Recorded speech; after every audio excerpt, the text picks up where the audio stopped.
დილა მშვიდობის ყველას, საქმიან წარმატებულ ბედნიერ დღეს გისურვებთ. პარასკევს კი ტრადიციულად ვიწყებთ საქმიანი დილით, წინ საინტერესო ეთერი გველისაც ხადია, ნაყოფიერი უქმეებისთვისაც ვემზადებით.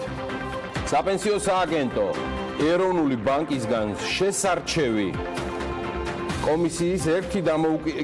კომისიის ერთ დამოუკიდებელ წევრს ელოდება სააგენტოსებისგან პასუხს ელის რა უყოს ფონდში აკუმულირებული თანხის იმ ნაწილს, რომელიც ჯერ საბანკო დეპოზიტებზე არ განუთავსებია.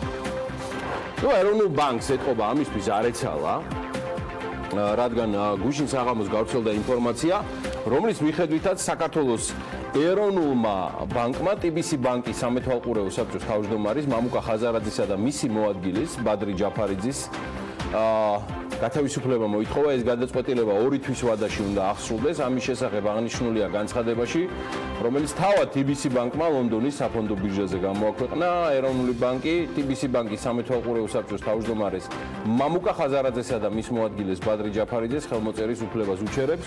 ამის შესახებ სების განცხადებაშია ნათქვამი. ამასთანავე ეროვნული ბანკი ითხოვს, რომ მათ მომდევნო 2 თვის განმავლობაში დატოვონ აღნიშნული პოზიციები.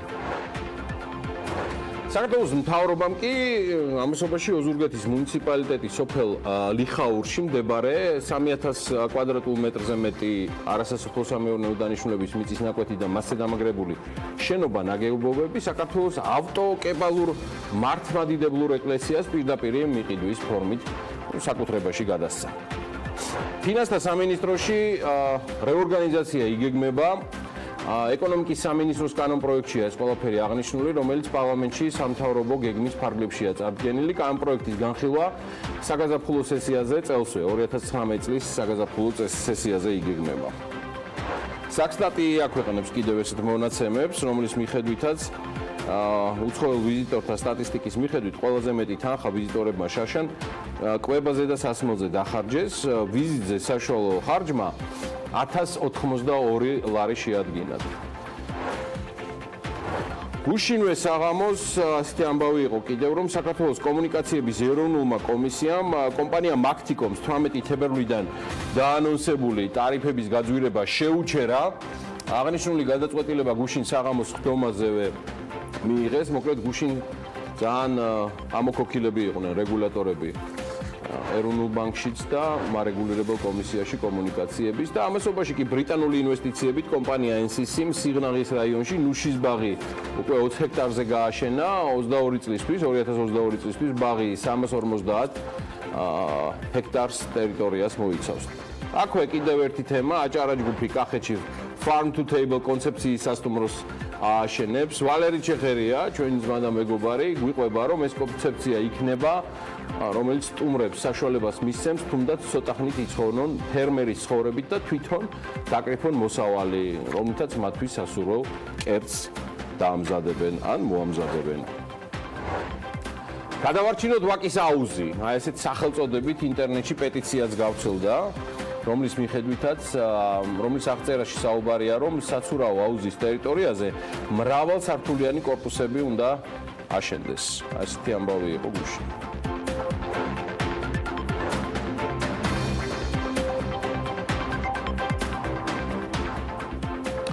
დილა მშვიდობისა, საქართველოს საქმიანებს იხარეთ, იმბედნიერეთ. ბევრი ამბავი გვაქვს, იდეაში კარგი ამბით დავიწყებ ამას ყველაფერს, რადგან სხვა თემებზე, რომელზეც ელით ცხადია ჩვენს პასუხებს და ჩვენს ნარატივს აუცილებლად იქნება. ყველა დილიდან მოხვალთ ხასიათზე ამ არაჩვეულებრივი ამბისა, რომელიც ყოველთვის გამორჩეული იუმორის, დამოკიდებულების და ამბის თხრობის თემა იყო. მოკლედ დიდი ქიშპობა, შეჯიბრი და ჯიბრში დგომა დასრულებულია და ვინ თუ არა ეს ისევ კახელებმა მოახერხეს, ხო და ვიდრე ამ ამბავზე გადავალ, აქვე ერთი ისტორია უნდა მოგიყვეთ. იდეაში ანეკდოტის სახით დადიოდა თავის დროზე, მაგრამ ისტორია რა, იმიტომ რომ ანეკდოტის თავისთავად ისტორია. მოკლედ იოღოველი გადაუდგება თელაველს და ეკითხება, გინდა ჭეშმარიტ ღმერთზე გელაპარაკო? და უსმენს ახლა განაბული თელაველი, რომ ანუ ადგილზე სადაც ლომი და ირემი ერთად ძოვენო. უქნებს თავს თელაველი. სადაც მგელი და კრავი წყალს ერთად სვამენო, სადაც თელაველი და გურჯაანელი ერთად ქეიფობენო. აქ თელაველი მოუტრიალ და ახლა უკვე მაგრად მიხქარაო. საქმე იმაში გახლავთ, რომ თელავისა და გურჯაანის მუნიციპალიტეტებმა პროექტის ადგილობრივი ინიციატივები, ადგილობრივი განვითარებისთვის ფარგლებში მედია ცენტრ კახეთთან ერთად ურთიერთთანამშრომლობის მემორანდუმი გააფორმეს. დიახ, ეს რაღაც 2-3 დღის წინ მოხდა.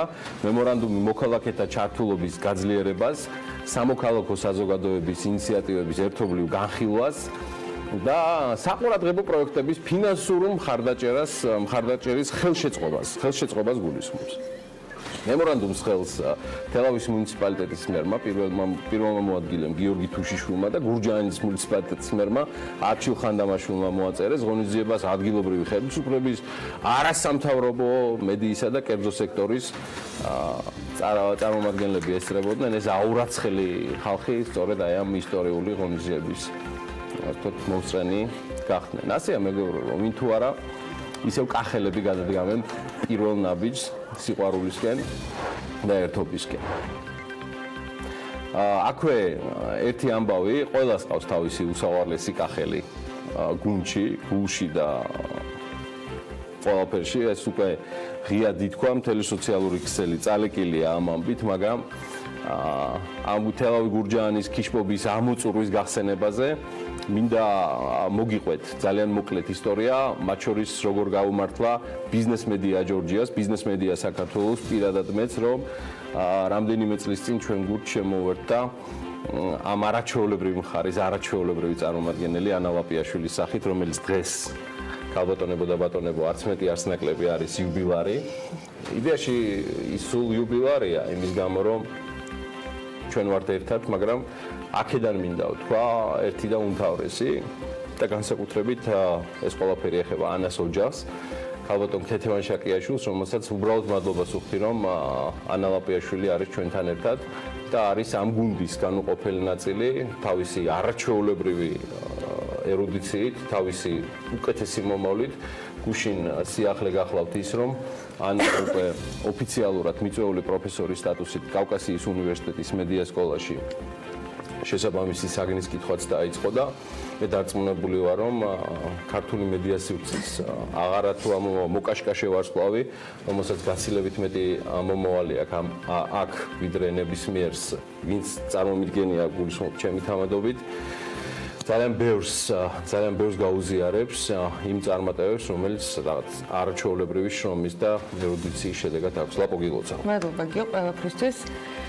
მათ შორის BMG-სათვის და იმ შესაძლებლობისათვის, რომელიც ამ დროს განმავლობაში ერთად. ამასობაში კიდევ ერთი ამბავი, საქართველოს როგორც კონკურენტი ჩვენთვის წარსულშია. ამის შესახებ სომხეთის ეროვნული მეღვინეობის ცენტრის თავმჯდომარე ავაგ არუთუნიანი ამბობს. მისი თქმით, სომხურმა ღვინომ დიდი ხანია ქართულს გადაუსწრო და შეუძლია კონკურენცია გაუწიოს იტალიურ, ფრანგულ, ამერიკულ და სხვა ღვინოებს. დარწმუნებულია სომხეთის მთავარი მეღვინე, რომელმაც 6 თებერვალს სომხეთის პრემიერ-მინისტრ ნიკოლ პაშინიანს პირადად მოუთხრო საკუთარი ხედვებისა და გეგმების შესახებ. სტატიაში, რომელიც აღნიშნულმა თემაზე, რუსულმა კავკაზუს art news-მა გამოაქვეყნა, ნათქვამია, რომ სომხური მაღალმთიანეთი მეღვინეობის აკვანად არის ჩვენეული და რომ ამაზე ასირიული ისტორიული დოკუმენტები ასირიული დოკუმენტები მიუთითებენ. გარდა ამისა, სომხურ მეღვინეობაზე წერდნენ ჰეროდოტე, სტრაბონი და ქსენოფონტიო. 2007 წლის არქიტექტურულმა გათხრებმა კი დაადასტურეს, რომ სომხეთში ღვინოს მე-4-მე-5 საუკუნეებში უკვე აყენებდნენ, რაც იმას მიუთითებს, რომ ზუსტად სომხეთია ღვინის სამშობლო. ეს წერია აი ამ სტატიაში art news novosti Armenia. Este manere ხაითარაკუნემ რესპუბლიკა ავაგჯან. არ გამოვა ამ საქმისგან, არაფერი არ გამოვა ძმებო ამ საქმისგან. არ დაახანა ქართველების რეაქციამ და ჩიტიჯი გამოდის ინიციატივით, რომ ქართული სუფრისთვის არამატერიალური კულტურული ძეგლის სტატუსის მინიჭების შემდეგ საქართველოს კულტურის და ძეგლთა დაცვის სამინისტრომ ნუსხას კიდევ ერთი წევრი შემატოს. და შემატა. და მეზობელი სომხეთი ქართული არამატერიალური კულტურის ძეგლად ცნო. როგორც კულტუროლოგებმა ჩიტთან საუბარში განმარტეს და ხვდებით ალბათ რომ სომხეთი ხშირად ეტევება ქართველებს ღვინის, ხაჭაპურის, მწვადის და სხვა მნიშვნელოვან რაღაცებს, რაც სამშობლო სტატუსში რაც ქართველებს ცოტა ნერვებს უშლის, მაგრამ სომხეთი ქართული კულტურის არამატერიალურ ძეგლად ცნობა გამოიწვევს იმას, რომ რაც არ უნდა მიითვისო ნაწი, მაინც ჩვენი იქნება. და მაინც ვავაგებთ ამ არამატერიალური კულტურის ძეგლების სტატუსს წინ და უკან და ქართულმა კულტურის ნამდვილმა მოამაგემ და დამცველმა, როგორც ჩიტიჯი უწყება, გიორგი თავკერძაშვილმა ესეთი რამ განაცხადა, სომხეთის ოფიციალური პოზიცია ამ დრომდე ჯერჯერობით უცნობია და როგორც ჩიტს ერევნის კულუარებიდან აცნობეს, სომხეთი გადარეულიაო. კარგი, ეს შესავლად. ეხლა კი გუშინ საღამოს ლონდონის საფონდო ბირჟის საიტიდან შევიტყვეთ ინფორმაცია, რომ საქართველოს ეროვნულმა ბანკმა TBC ბანკის სამეთვალყურეო საბჭოს თავმჯდომარეს მამუკა ხაზარაძისა და მისი მოადგილის ბადრი ჯაფარიძის გათავისუფლება მოითხოვა. ეს გადაწყვეტილება 2 თვის ვადაში უნდა აღსრულდეს. განცხადებაში ნათქვამია, რომ ხაზარაძე და ჯაფარიძე უფლებამოსილების შესრულებას განაგრძობენ და რომ ბანკი საკუთარ უფლებებს სასამართლოს გზით დაიცავს. TBC ბანკმა მომხდართან დაკავშირებით მორიგი განცხადება გაავრცელა. დღეს TBC ბანკმა ეროვნული ბანკისგან მიიღო წერილი, რომელშიც მოთხოვნილია, რომ ბანკის სამეთვალყურეო საბჭოს თავმჯდომარისა და თავმჯდომარის მოადგილის მიერ საბჭოს წევრობის დატოვება მომდევნო 2 თვის განმავლობაში უნდა მოხდეს. რეგულატორის მოთხოვნა უკავშირდება 2007 და 8 წლებში შესრულებულ კონკრეტულ ტრანზაქციებს, რომლებიც ეროვნული ბანკის მიერ კლასიფიცირდება როგორც ინტერესთა კონფლიქტის მარეგულირებელი კანონმდებლობის დარღვევა. TBC ბანკი გააგრძელებს აღნიშნულ თემაზე სასამართლო დავას. TBC ბანკი გამოიყენებს მის ხელთ არსებულ ყველა სამართლებრივ საშუალებას ბანკისა და აქციონერების ინტერესების დასაცავად. მამუკა ხაზარაძე და ბადრი ჯაფარიძე, როგორც აქამდე საქმიანობას ცხადი აგრძელებენ TBC ჯგუფის ბრიტანული ჰოლდინგის TBC Bank Group PLC-ს, ანუ ეს არის TBC ბანკის მფლობელი დედა კომპანია, დირექტორთა საბჭოს და თავმჯდომარის მოადგილის პოზიციებზე და აღნიშნული გარემოება არ იქონიებს გავლენას TBC ბანკის განვითარებაზე და სტრატეგიაზე. ბანკი გააგრძელებს დასახული გეგმების განხორციელებას. ამას ამოიკითხავთ ასევე ამ განცხადებაში. განცხადება გაავრცელა ეროვნულმა ბანკმაც, საკმაოდ მომზადებულიც. საქართველოს ეროვნული ბანკი მაღალი პასუხისმგებლობით ეკიდება ფინანსური სექტორის სტაბილურობას, კომერციული ბანკების ზედამხედველობა საქართველოში საუკეთესო საერთაშორისო სტანდარტების შესაბამისად ხორციელდება. ეროვნულმა ბანკმა საფინანსო სექტორის ზედამხედველობის კომიტეტის 13 თებერვლის ხდომაზე წელს განხილვის შედეგად მიიღო გადაწყვეტილება TBC ბანკის სამეთვალყურეო საბჭოს თავმჯდომარისა და მისი მოადგილისთვის ხელმოწერის უფლების შეჩერების თაობაზე. ანუ ეს არის გუშინწინდელი ამბავი, როგორც ამას გვამცნობს ეროვნული ბანკი. ამასთანავე TBC ბანკის აქციონერთა კრებას მიეცა 2 თვიანი ვადა მათი სამეთვალყურეო საბჭოს გაწვევისთვის. ამასთან ეს გადაწყვეტილება არ ეხება არც ერთი აქციონერის საკუთრებაში არსებულ წილებს.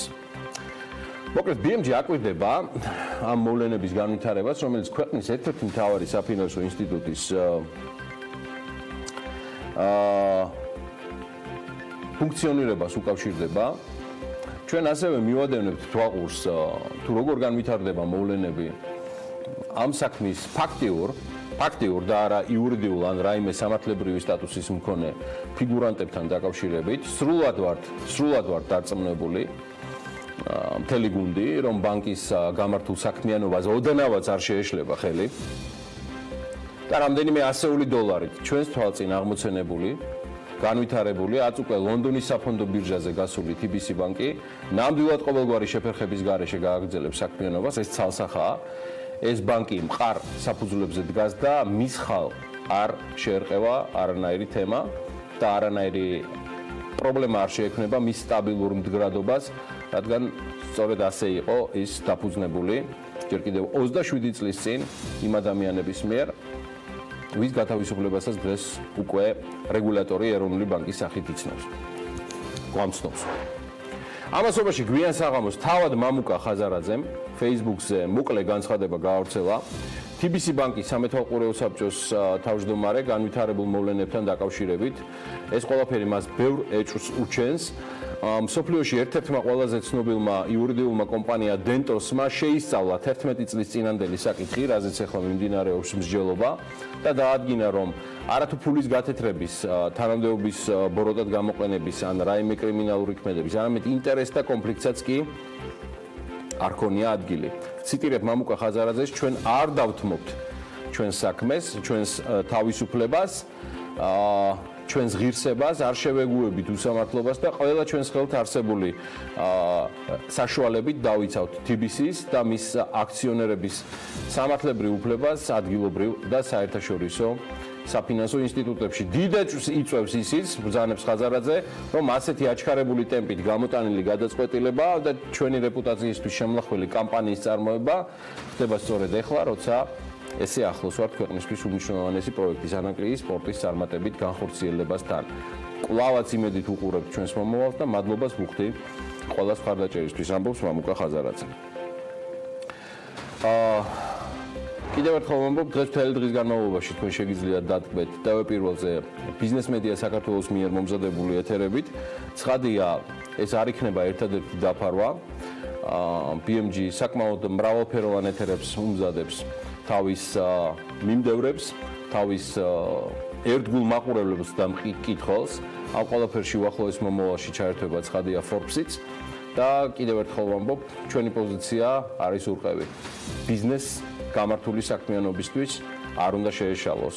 ამ ქვეყანაში ხელი ერთხელ და სამუდამოდ უნდა დამთავრდეს სპეკულაციები, დანარჩენს ჩვენ ცხადია ვაკვირდებით და ყველა მხარის პოზიციას როგორც ბიზნეს გადაცემა, როგორც გადაცემა ბიზნესზე და ეკონომიკაზე გადმოგცემთ ტრადიციულად პირუთვნელად. გადავიდეთ შემდეგ თემაზე, რადგან მამუკა ხაზარაძის, ბადრი ჯაფარიძის და TBC ბანკის ირგვლივ სასაუბრო კიდევ ბევრი იქნება დღის განმავლობაში. მოკლედ კიდევ ერთი ნათელი, უпростоრად მკვეთრად ნათელი და რეალურად კი შეუდარებლად სწორი ასოცირება ცისფერი მთების, ანუ ტიან-შანის მოტივებთან არის საპენსიო სააგენტო. ზოგადად ეს რეფორმად წოდებული პროცესი, რომელიც არის შედარებით გაუმჯობესებული გაგრძელება იმ ყოველთვიური დახმარებისა და არა პენსიისა, ეს არ არის პენსია, რასაც ჩვენ ყოველთვიურად ვაკეთებთ. ჩვენ ვეხმარებით ჩვენს მოხუცებულებს და ასაკში მყოფთ. პენსია სულ სხვა რამეა და ამაზე სხვა დროს ვისაუბრებ. აი ახლა რაც შეეხება დანარჩენს, სრული ბარდაგია და ამას ადასტურებს გულწრფელად სწორი ინფორმაცია, რომელიც ვრცელდება საპენსიო სააგენტოს ირგვლივ, რომლის მიმართულებითაც უკვე 50 მილიონ ლარზე მეტია აკუმულირებული ჩვენი თანხებისა, რომელიც ისე აიკრიფა, რომ ეს ყველაფერი მხოლოდ უმაღლესი საკანონმდებლო ორგანოს წევრების და მთავრობის რამდენიმე წარმომადგენელი ტვინის ნაჟური გახლდათ. 1 აპრილიდან 40 წელზე ზევით მოქალაქეებს ამ პროგრამიდან გასვლის საშუალება მიეცემათ იძულებითი სამთვიანი კონტრიბუციის და თანამონაწილეობის შემდეგ.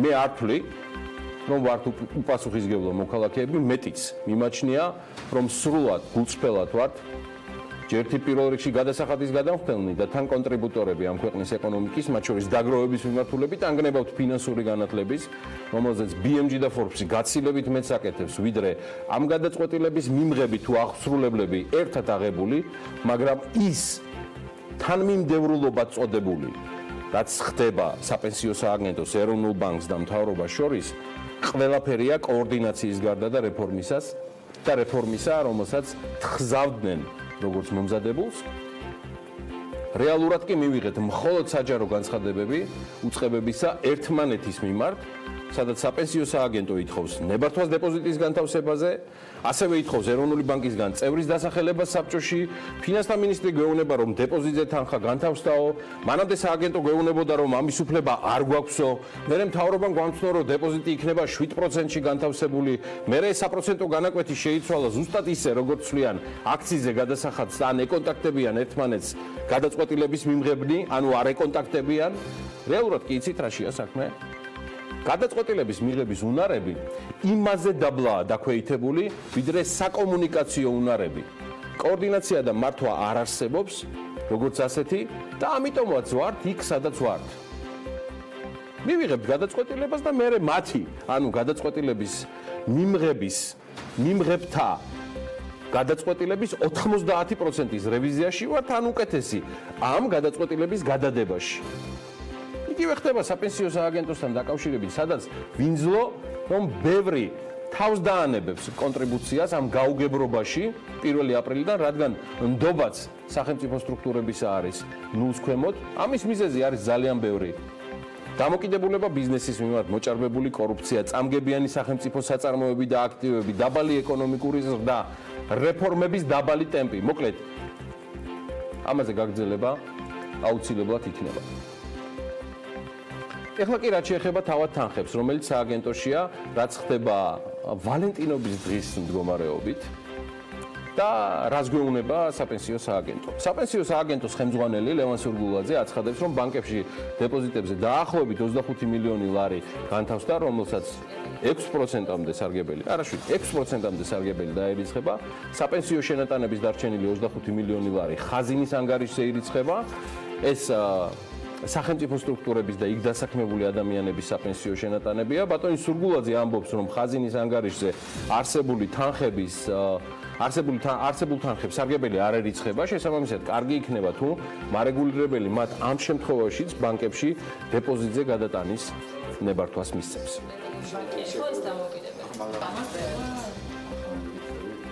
მობილიზებული თანხისა დაახლოებით ნახევარი არის სახელმწიფო ხაზინაში. ჩვენს ანგარიშებზე.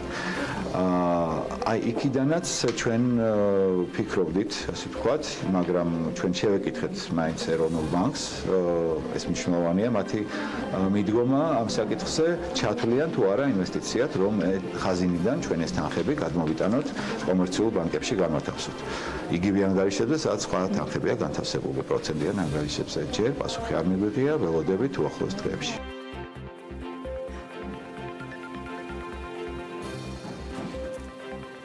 ეროვნულ ბანკში ასევე გვითხრეს, რომ კითხვა საპენსიო სააგენტოსგან უკვე მიიღეს და უახლოეს მომავალში უპასუხებენ. ფონდში მობილიზებული მილიონების მართვაზე ზოგადად რამდენად კანონიერია ეს ყველაფერი და რამდენად ელოდა საპენსიო სააგენტო, რომ საბჭოს დაკომპლექტებამდე ბანკებში მოუწევდა თანხების გათავსება.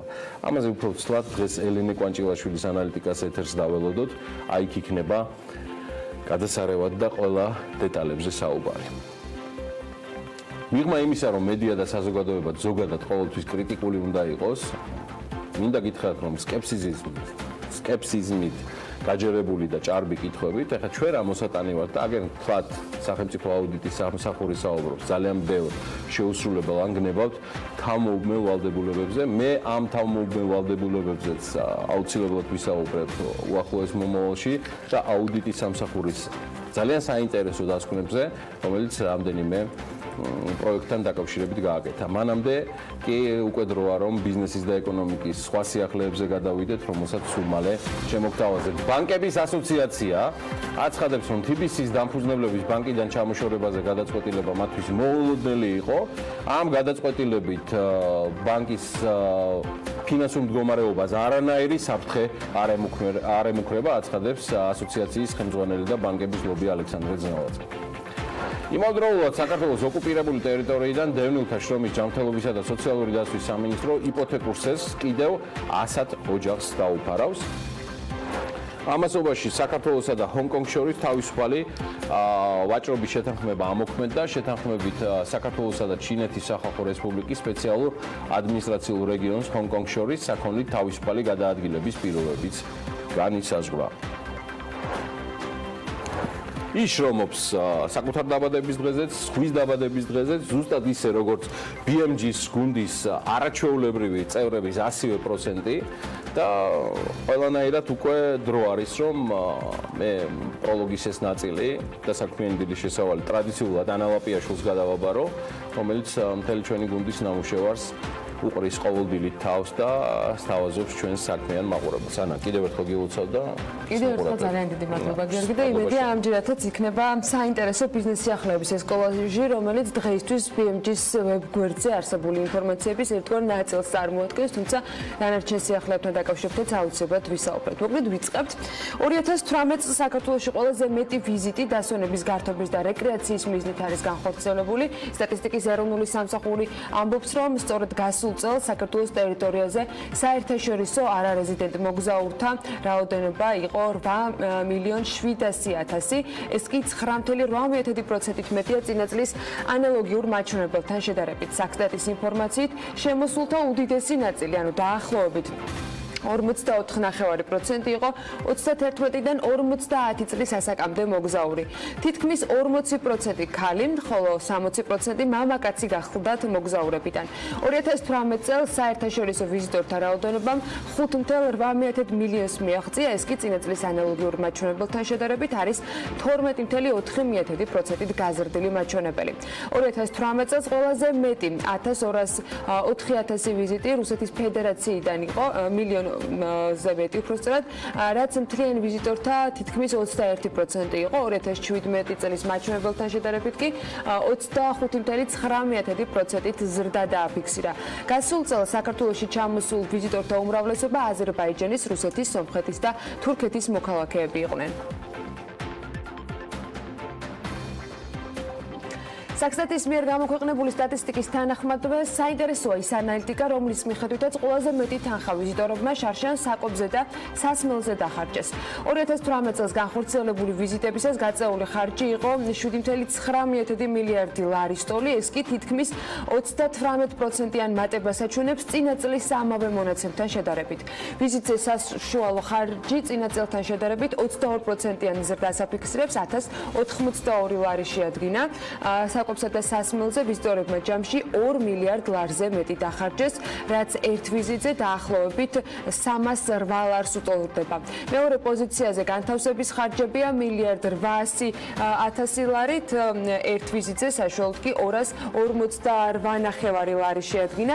გათობაზე მთლიანი ხარჯი შაშან იყო 1,400,000,000 ლარი, რაც ერთ ვიზიტზე დაახლოებით არის 195 ლარი. სხვადასხვა დასახელების 24-მა ქართულმა ღვინომ იაპონიაში საერთაშორისო კონკურსში საკურა უმაღლესი ჯილდოები, 2 ორმაგი ოქრო, 15 ოქრო და ვერცხლის 7 მედალი მოიპოვა. ღვინის ეროვნული სააგენტოს ინფორმაციით, საერთაშორისო კონკურსი საკურა მასშტაბური ღონისძიება, რომელიც უკვე წელს მე-6-ით ჩატარდა და მასში 33 ქვეყნის 4,000-ზე მეტი სხვადასხვა დასახელების ღვინო იყო წარმოდგენილი. საკურას კონკურსში ორმაგი ოქროს მფლობელი ღვინის სახეობები 2019 წლის 5 მარტს საერთაშორისო გამოფენაზე ბუდექ ჯაპანზე უმაღლესი ჯილდოს ბრილიანტის მოსაპოვებლად იბრძოლებენ. მოკლედ ტურიზმის თემას ვერ შევდებით. ონში ახალი სასტუმრო უნდა აშენდეს, ამისათვის ონში მდებარე 1159 კვადრატული მეტრის სახელმწიფო საკუთრებაში არსებული ქონება ელექტრონულ აუქციონზე გაიყიდება. აუქციონის პირობების მიხედვით მყიდველი ვალდებულია ტერიტორიაზე სულ მცირე 10 ნომრიანი სასტუმრო მოაწყოს.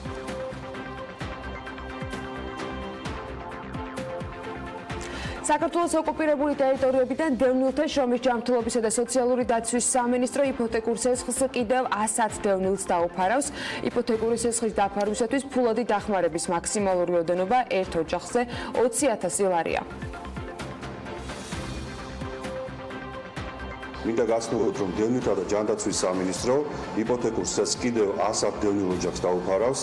აღნიშნული პროგრამა 2015 წელს დაიწყო და წარმატებით ხორციელდება. ამ პროგრამის ფარგლებში უკვე ისარგება 400-მდე ოჯახმა.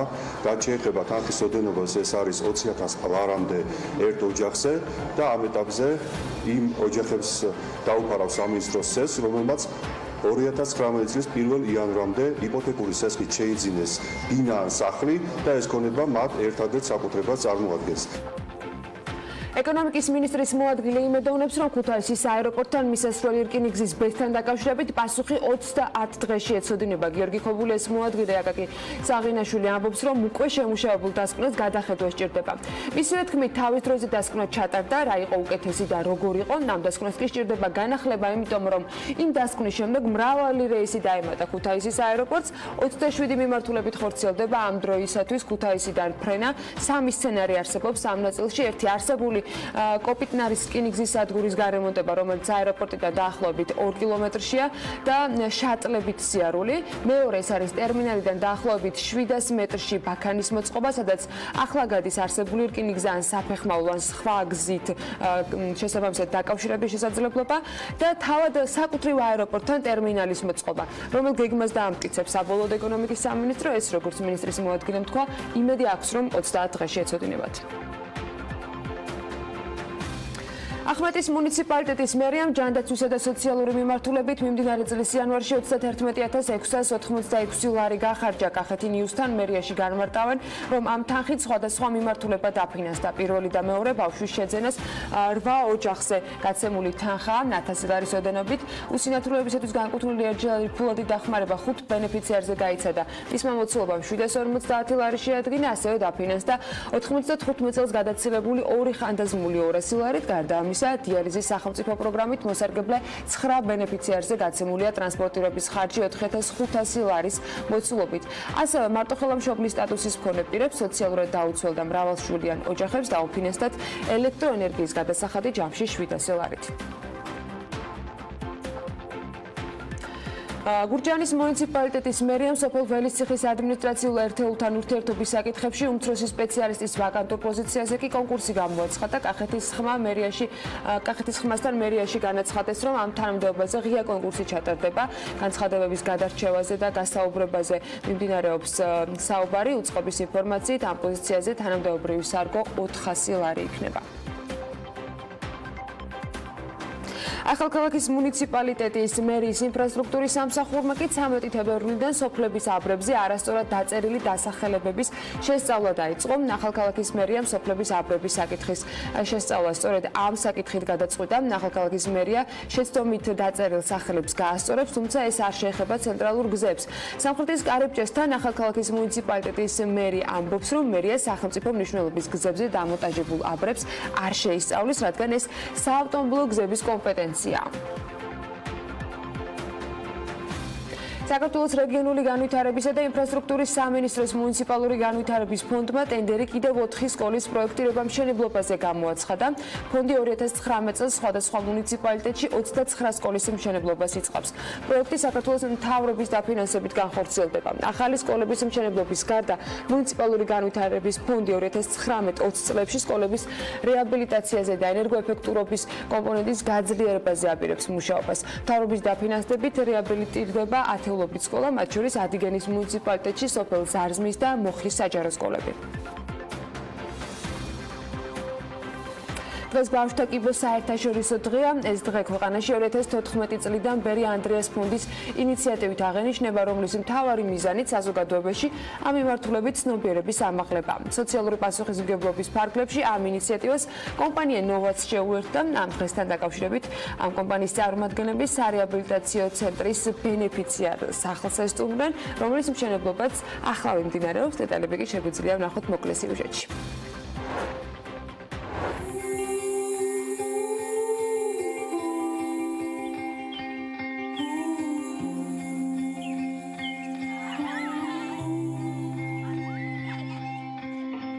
არაოფიციალური მონაცემებით მსოფლიოში კიბოს დიაგნოზი დაახლოებით 300,019 წლამდე ასაკის ბავშვს და მოზარდს უდასტურდება. მსოფლიოს ზოგიერთ განვითარებულ ქვეყანაში უბედური შემთხვევების შემდეგ კიბოს მიზეზით ბავშვთა სიკვდილიანობა მეორე ადგილზეა.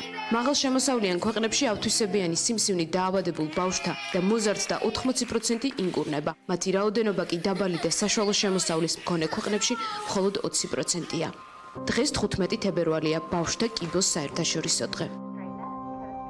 ეს დღე საქართველოში 2014 წლიდან ბერი ანდრიას ფონდის ინიციატივით აღინიშნება. სწორედ კიბოთი დაავადებული ბავშვებისთვის ფონდი ბედნიერ სახლს აშენებს, რომელიც სარეაბილიტაციო ცენტრი იქნება იმ ბავშვებისა და მათი მშობლებისთვის, რომლებსაც ეს დიაგნოზი დაუდგინეს. ეს არ იქნება მხოლოდ სამედიცინო დაწესებულება, ეს იქნება სახლი, სადაც პროფესიონალები მათ ყველანაირ დახმარებას გაუწევენ. ამ პროექტის მიხედვით 50 ბავშვის მიღების, კომფორტულად მიღების საშუალება ექნება ბედნიერ სახლს. აქ არის აბსოლუტურად ყველაფერი გათვალისწინებული.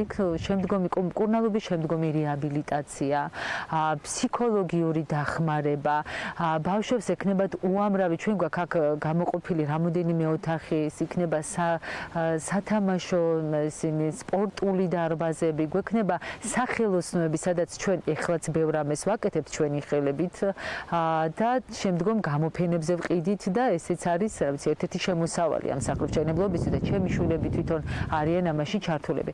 საზოგადოების ცნობიერების ამაღლებას ამ მიმართულებით ფონდთან ერთად ადგილობრივი ბიზნესიც ცდილობს. ერთ-ერთი ასეთი კომპანია ნოვაა, რომელიც ბერი-ანდრიას ფონდთან უკვე წლებია თანამშრომლობს. ამ შემთხვევაში ნოვამ ბედნიერი სახლის სამშენებლო სამუშაოები მოინახულა. როგორც ნოვას წარმომადგენლები ამბობენ, მათი თანამშრომლობა მომავალშიც გაგრძელდება და ისინი მშენებლობის დასრულების შემდეგ ბედნიერი სახლის მოწყობაში აქტიურ მონაწილეობას მიიღებენ. ბედნიერი სახლის მშენებლობა ეს არის ვალდებულება, რომელიც ჩვენი აზრით თელმა საქართველოს მისურგზე უნდა იყოს და თითოეული ადამიანი მოვალია, რომ ერთი აგური მაინც დადოს ამ სახლის მშენებლობისთვის, ვინაიდან ეს ემსახურება სოლიდური სიმსივნით დაავადებული ბავშვების სახლს, რომელიც იქნება ერთგვარად ბედნიერი თავშესაფარი, იქნება სახლი, სადაც ისინი რეაბილიტაციას გაივლიან და იცხოვრებენ უპრობლემოდ. ფონდი ამას დარწმუნებული ვართ, რომ ყველანაირად შეძლებს და მოახერხებს. იმ შეძლებულით უკვე რაც მას უკვე უკეთებია, ვფიქრობთ, რომ ამ სახლში მართლაც შესაძლებელი იქნება შეიქმნას ის გარემო, რომელზეც ალბათ ეს ბავშვები დიდი ხანია ოცნებობენ. ბედნიერი სახლის მშენებლობა ბერი-ანდრიას ფონდმა მთლიანად თავის თავზე აიღო. როგორც ისინი ამბობენ, ამ პროცესებში აუცილებელია მთლიანად საზოგადოების ჩართვა, რათა ბავშვებს, რომლებსაც დახმარება ყველაზე მეტად სჭირდებათ, ჰქონდეთ ადგილი, სადაც თავს კომფორტულად იგრძნობენ და სადაც მათ ამ დაავადების დაძლევაში დაეხმარებიან.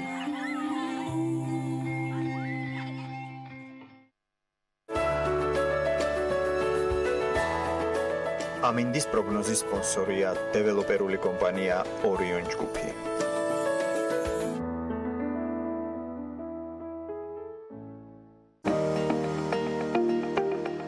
ამინდის პროგნოზის სპონსორია სადაზღვევო კომპანია უნისონი. თავისუფალი დაზღვევა თქვენი სიმშვიდისათვის. მოკლედ გარემოს ეროვნულმა სააგენტომ ანა ლაპიაშვილის დაბადების დღეს ესეთი ამბავი მოგვიმზადა, რომ საქართველოში დღევანდელი ამინდი იქნებაო განპირობებული ამიერკავკასიის ჩრდილოეთიდან მოქმედი შედარებით ცივი ჰაერის მასების ესეთ რამოსდება და სამხრეთიდან გავრცელებული შედარებით თბილი და ნოტიო ჰაერის მასების ურთიერთქმედებით.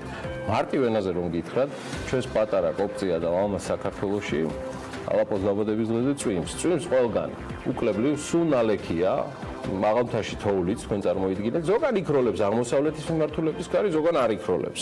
მაგრამ ამბავი ესეთია, რომ წვიმს ყველგან, აგერ მოყოლებული სოხუმიდან, ვიდრე ჩემო ბატონო ზღვისპირეს თუ ჩავყვებით ქობულეთი ბათუმის ჩათვლით, მიუხედავად იმისა, რომ ამ ქალაქებში ტემპერატურა გათბება 11-12 გრადუსით, მათ შორის ანაკლიაში თბილა განსაკუთრებულად 13 გრადუსია, გამოსარჩევია გურია და ოზურგეთი, 14 გრადუსამდე გათბება ტემპერატურა. რაც შეეხება ზუგდიდ 13 და ონს 9 გრადუსი, უკვე ცოტა აქეთკენ გადმოვინაცვლოთ. ონში ცხადია უფრო შედარებით სიცივეა 9 გრადუსი, გორი 7, მაგრამ ძალაშია მთელ საქართველოში წვიმა, უკლებლივ ყველგან და ეს აღნიშნულიც არის კიდევ ჩვენ გრაფიკაზე.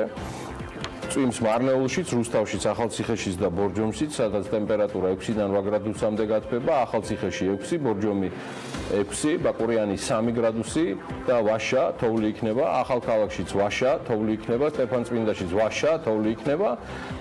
თელავში, ეთყობა გაიგეს ჩემი პროლოგის ამბავი და გურჯაანთან შერიგების თემა და წვიმა. თოვლი არაო, მაგრამ მოვა. თოვლი მოვა. აუცილებლად მოვა, 6 გრადუსი იქნება თელავში. თბილისი უმეტესად ღრუბლიანი ამინდია, წვიმა, შესაძლებელია ნისლით, სამხრეთ-აღმოსავლეთის ქარზე ამბობენ 5-10 წამის სიჩქარით მეტრი არა.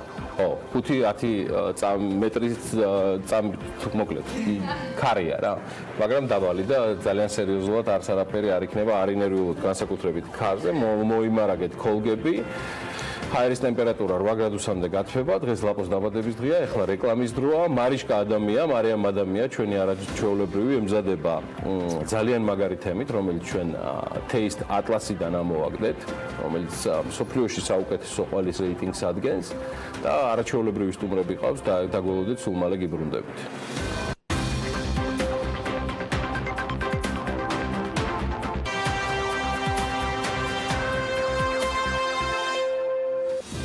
Taste Atlas.com-მა მსოფლიოში საუკეთესო ყველის რეიტინგი გამოაქვეყნა. Top 20-ში 2 ქართული ყველი, მეგრული სულგუნი და სამცხე ჯავახური ტენილი მოხვდა. რეიტინგი ვებგვერდის მკითხველებმა შეადგინეს. ონლაინ ხმის მიცემა კი ნებისმიერ მომხმარებელს შეეძლო. ამ გზით მათ მსოფლიოს მასშტაბით 400-ზე მეტი სხვადასხვა ტიპის ყველი სხვადასხვა კატეგორიის მიხედვით შეაფასეს. გაირკვა, რომ ქართულ ყველს ყველაზე მეტი პოპულარიზება ჭირდება, როგორ არის შესაძლებელი ქართული ყველის პოპულარიზაცია, რამდენად არის მოთხოვნადი ყველის ტურიზმი საქართველოში და შეიძლება თუ არა რომ კონკურენცია გაუწიოთ ამ დარგში.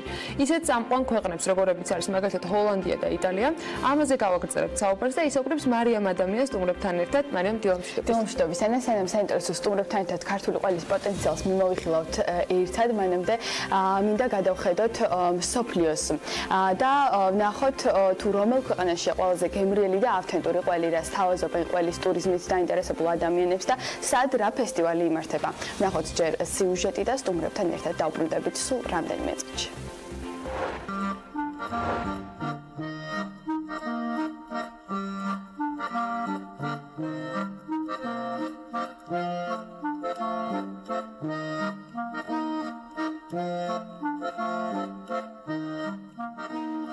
თქვენ ფიქრობთ, რომ ყველი ეს უბრალოდ ცილებითა და კალციუმით მდიდარი რძის პროდუქტია, ცდებით. ეს არის უძველესი დელიკატესი გრძელი და საინტერესო ისტორიით, თუმცა მეცნიერები ჯერ ვერ შეთანხმდნენ, რომელი ქვეყანა ითვლება ყველის სამშობლოდ და არიციან ისიც, თუ რომელ კონტინენტზე ეძებონ პირველ წყარო ევროპაში, აზიაში თუ საერთოდ აფრიკაში.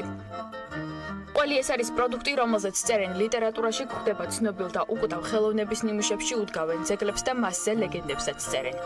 ამიტომაც ყველის ტურიზმი ბოლო წლებში განსაკუთრებით მოთხოვნადი და პოპულარული გურმან ტურისტებს შორის გახდა. ანუ პროდუქტის შესაცნობად და დასაგემოვნებლად სხვადასხვა ქვეყანაში ათასობით ადამიანი მოგზაურობს. ეცნობიან ძველი რეცეპტებისა და თანამედროვე ტექნოლოგიების სინთეზით სარდაფში შექმნილ დელიკატესებს. სწავლობენ ყველის ამოყვანის მეთოდებსა და საიდუმლო ინგრედიენტებს. გაინტერესებთ, სად დააგემოვნოთ ყველაზე გემრიელი და ავთენტური ყველი? რეალურად ადგილობრივი და განსხვავებული ყველის დაგემოვნება პლანეტის ნებისმიერ კუთხეში შეგიძლიათ, მათ შორის ამერიკის შეერთებულ შტატებში, სადაც კონკრეტული შტატია გამოყოფილი ამისთვის, ვისკონსინი, რომელიც სპეციალიზირდება უშუალოდ ყველზე. ორგანიზებას უკეთებენ სპეციალურ ექსკურსიებს ქარხნებში და თებერვალში ფესტივალიც ეწყობა აქ. რამდენიმე წელია სპეციალურად ყველის ფესტივალს ატარებენ კანადაშიც, სადაც ადგილობრივი ჩიზმეიქერები პროფესიონალურ საიდუმლოებებსაც უზიარებენ მნახველებს. უძველესი ყველის სახეობით იწონებს თავს კორიაც, სადაც ტურისტებს ფერმაში რამდენიმე დღიან ცხოვრებას თავაზობენ და ყველის დამზადების საშუალებას აძლევენ.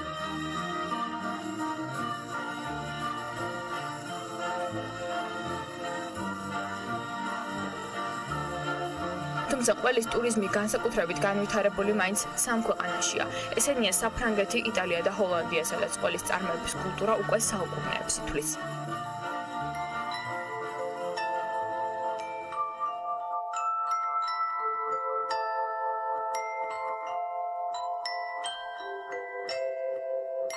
მოგზაურობა დავიწყოთ საფრანგეთით, სადაც ყველის სპეციალური რეგიონებია გამოყოფილი. ტურის ფარგლებში დაინტერესებულ პირებს შეუძლიათ რამდენიმე დღე საწარმოში ცხოვრება და ყველის წარმოების სიღრმისეულად შესწავლა, დაგემოვნება და დამზადება.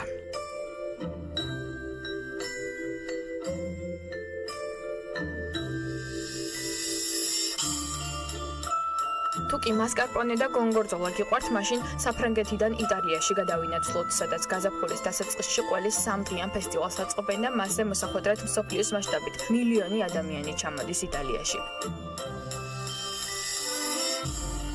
ასევე სპეციალურად ყველის გამო მოგზაურობენ ჰოლანდიაშიც, სადაც ყველაზე ცნობილი სახეობა გაუდაა. ასე რომ თუკი აქამდე მოგზაურობისას ყველით არ დაინტერესებულ ხართ, თქვენ ადგილობრივი დელიკატესის დაგემოვნებაზე გითქვამთ უარი.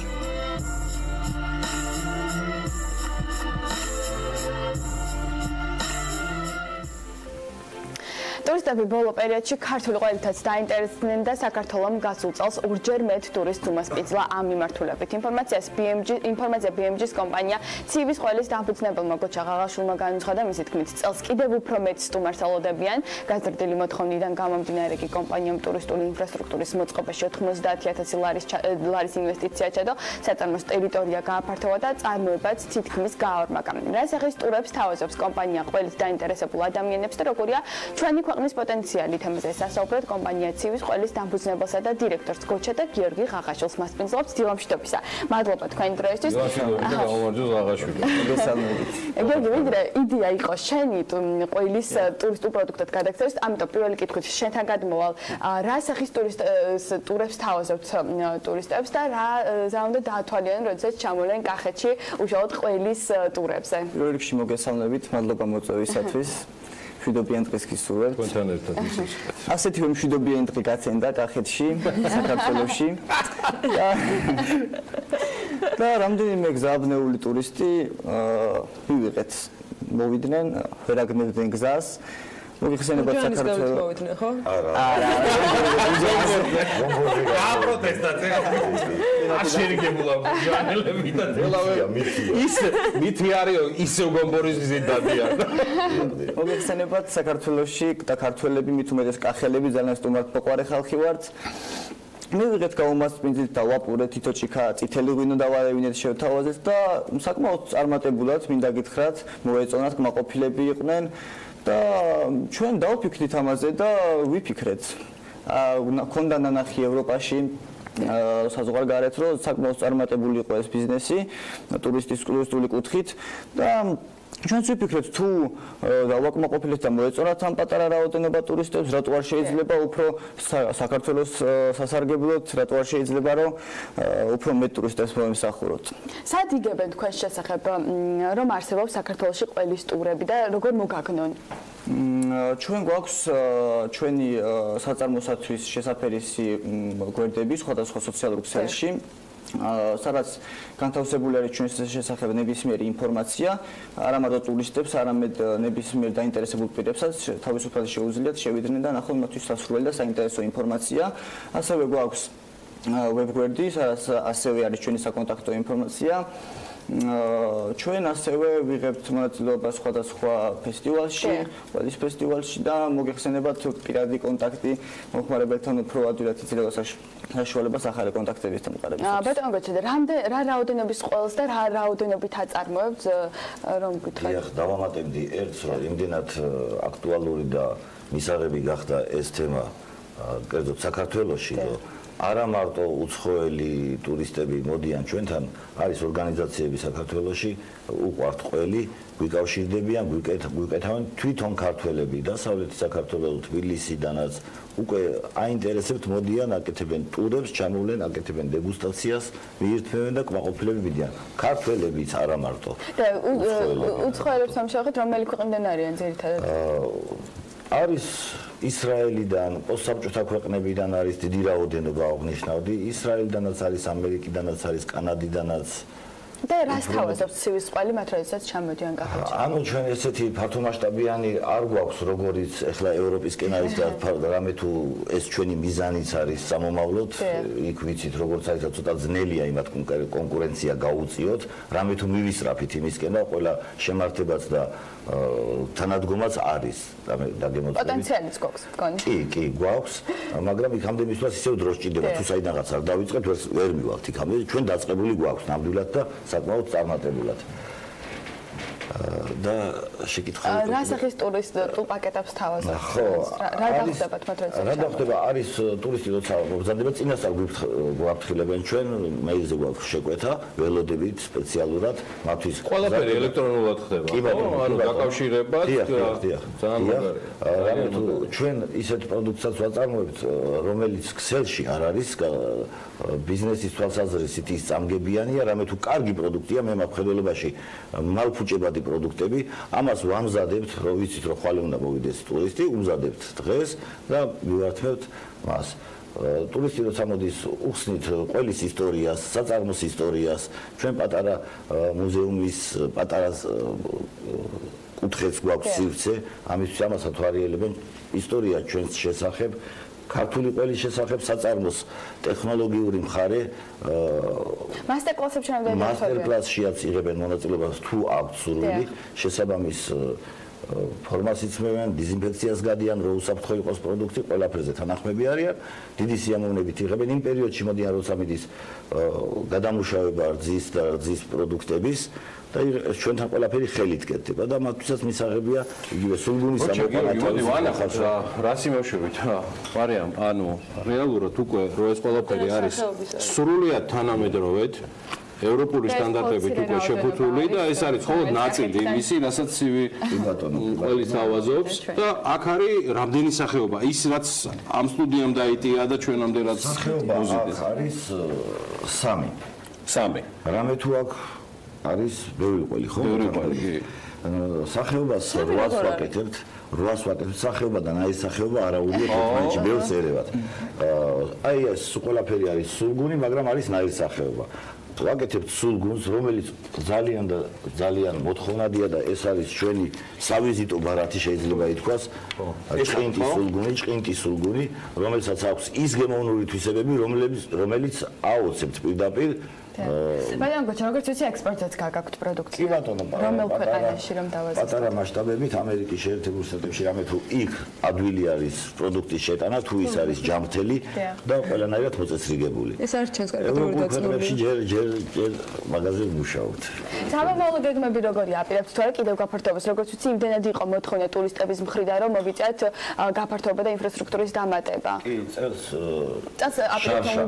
განვითარებით იყო დახმარება. არასამთავრობო ორგანიზაციები არიან გრანტის სახით შემოსულები, მივიღეთ მონაწილეობა.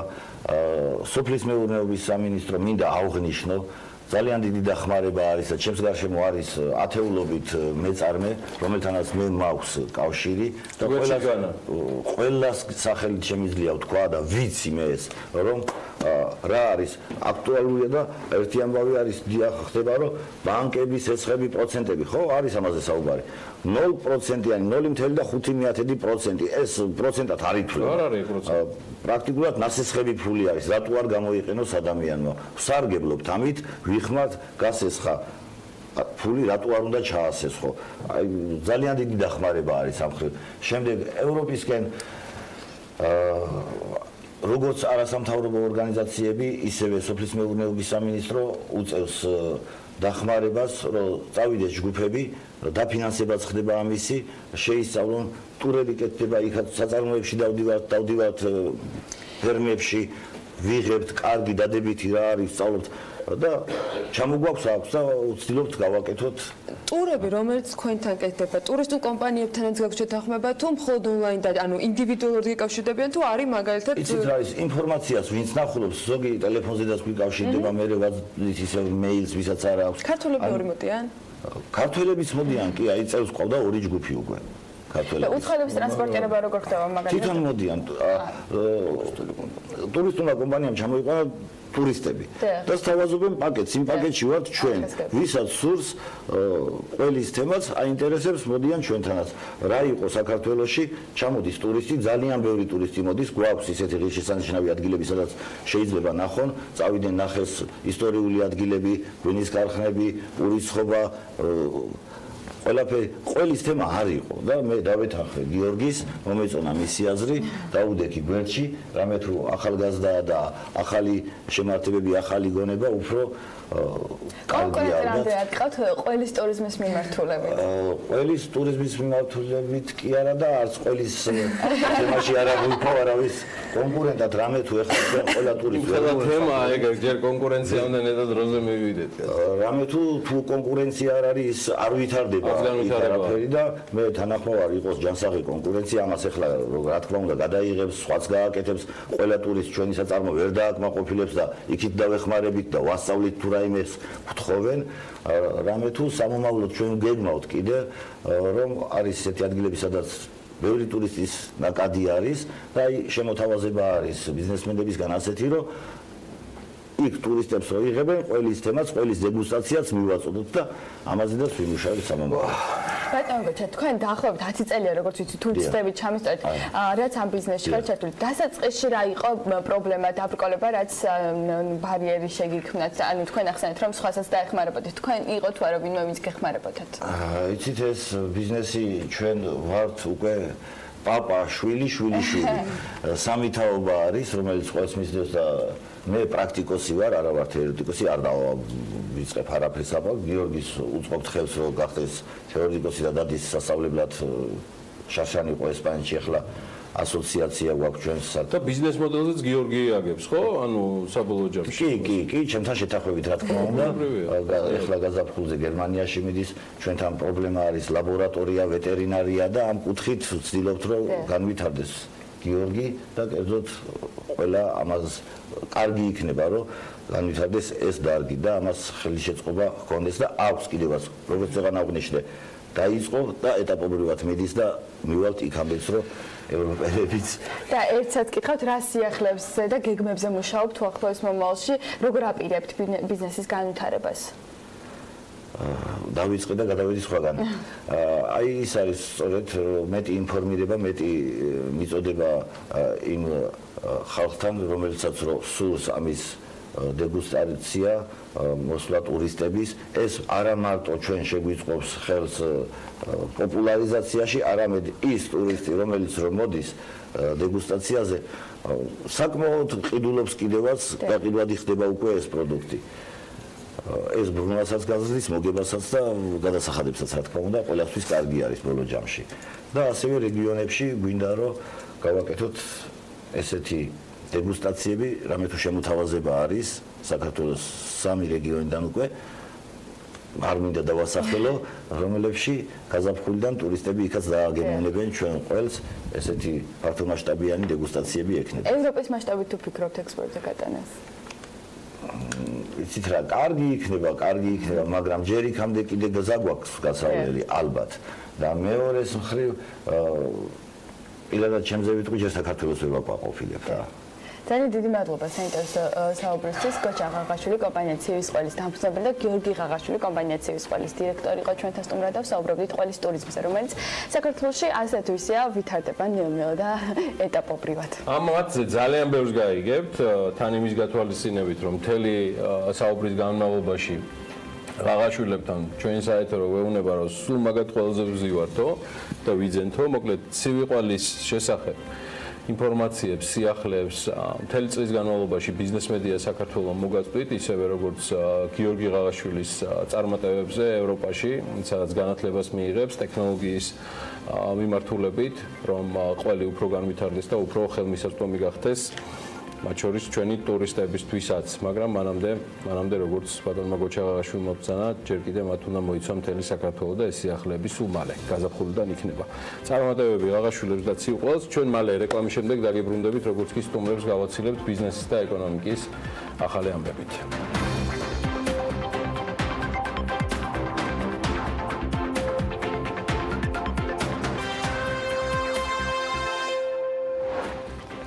ჰაიდელბერგ ცემენტ ჯორჯია დემპინგური ფასების მიზეზის წარმოების ზრდას არ გეგმავს.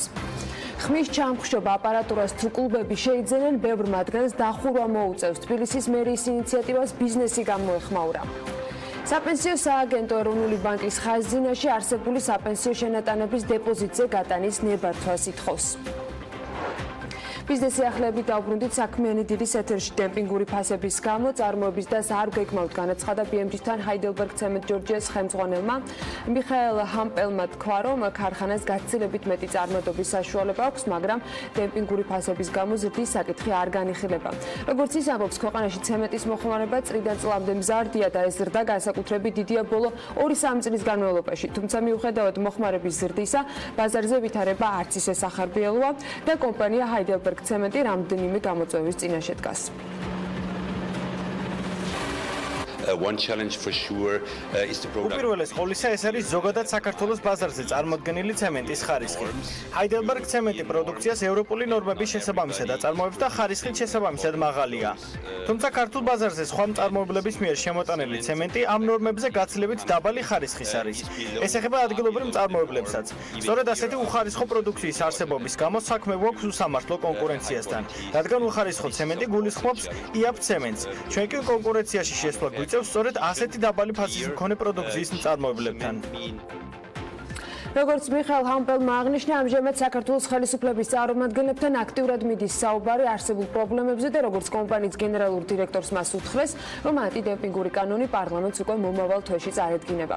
ჰამპელის თქმით, ეს კანონი იქნება ერთ-ერთი რეალური და მნიშვნელოვანი ხელსაწყო უსამართლო კონკურენციასთან ბრძოლისთვის, მანამდე კი პროდუქციის წარმოების გაზრდაზე საუბარი არარეალურია. ხადია, ჩვენ ვერ გავზრდით წარმოებას იმ პირობებში, როდესაც ბაზარზე წარმოდგენილი ცემენტის სარეალიზაციო ფასი ორჯერ ნაკლებია ზოგადად ჩვენი წარმოების ხარჯებზე, არათუ ჰაიდელბერგის ცემენტის სარეალიზაციო ფასზე. ასეთ პირობებში წარმოუდგენელია კონკურენცია. უცხოეთიდან ცემენტის იმპორტიორებს ნაწილობრივ ტრანსპორტირების ხარჯების კალკულაციაში გათვალისწინება არც უწევთ, ისევე როგორც ისინი იღებენ ბუნებრივ აირსა და ელექტროენერგიას ფაქტობრივად უფასოდ და გამოდის, რომ სახელმწიფოს მიერ სუბსიდირებულები არიან. ასეთ პირობებში ჩვენ არ გამოგვივა წარმოების გაზრდა და ჯანსაღ კონკურენციაში შესვლა.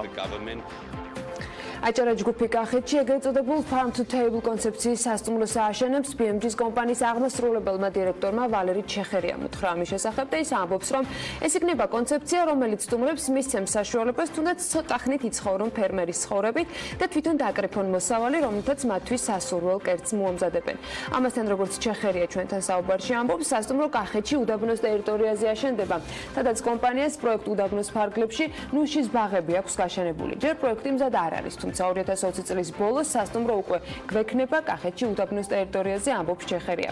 ცოტა ხნის წინ აჭარა ჯგუფმა ნიუ-იორკში სასტუმრო რუმსის გახსნაც დაანონსა. ბევრი საინტერესო სიახლე იქნება ამ ჯგუფს როგორც ყოველთვის. კომპანია NCSIM-კი საქართველოში ნუშის ბაღების გაშენება დაიწყო. ბრიტანული ინვესტიციით სიღნაღის რაიონში ნუშის ბაღი 20 ჰექტარზე უკვე გაშენებულია. 2022 წლისათვის კი ბაღი 350 ჰექტარ ტერიტორიას დაიკავებს. საინვესტიციო პროექტის ჯამური ბიუჯეტი 5 მილიონ ლარს აღემატება. ინვესტორებს საკონსულტაციო მომსახურება კომპანია Agro Solution-მა გაუწია. მათ შორის დაეხმარა მიწის მოძიებასა და სანერგე-მეურნეობის კომუნიკაციაშიც. მათი ჩართულობით სარწყავი სისტემის კომპანიის შერჩევა მოხდა და წყვეთოვანი სარწყავი სისტემის დაგეგმარებაც. ამჟამად საკონსულტაციო კომპანია ზედამხედველობას NCS-ის ბაღის აგროტექნიკურ ღონისძიებებს და მცენარეთა დაცვის სამუშაოებს უწევს. ხმის ჩამფრშობ აპარატურას თუ კლუბები შეიძენენ, ბევრ მათგანს დახურვა მოუწევს, ასე გამოეხმაურა ბასიალის ერთ-ერთი დამფუძნებელი ზვიად გელბახიანი ხმის დამფრშობი აპარატურის სავარაუდო რეგულაციას. მისი განმარტებით მსგავსი პრაქტიკა სხვადასხვა ქალაქში არსებობს, თუმცა იქ ხარჯებს საკუთარ თავზე მუნიციპალიტეტი იღებს. გელბახიანის განმარტებით ბოლო პერიოდში სახელმწიფოს მხრიდან მსგავსი სივრცეები მხოლოდ დაშინების და ზეწოლის ობიექტი ხდება და კარგი იქნება თუ ეს პრაქტიკა შეიცვლება. ელმავამშენებელი ქარხნის დასაქმებულებსა და ადმინისტრაციას შორის კი მოლაპარაკებებში ჯანდაცვის სამინისტროს მედიატორი ჩაერთვება. BMG-სთან პროფკავშირების წარმომადგენელმა ვიტარი გიორგაძემ განაცხადა, რომ ელმავამშენებელი ქარხნის 1000-მდე დასაქმებულს კომპანიისგან 6 თვის კუთვნილი ანაზღაურება ამ დრომდე მიღებული არ აქვს. არაოფიციალური ინფორმაციით მათ ეუბნებიან, რომ კომპანიაში ფინანსური პოლიციაა შესული და სწორედ ამ მიზეზით ვერ უხდიან მათ ანაზღაურებას.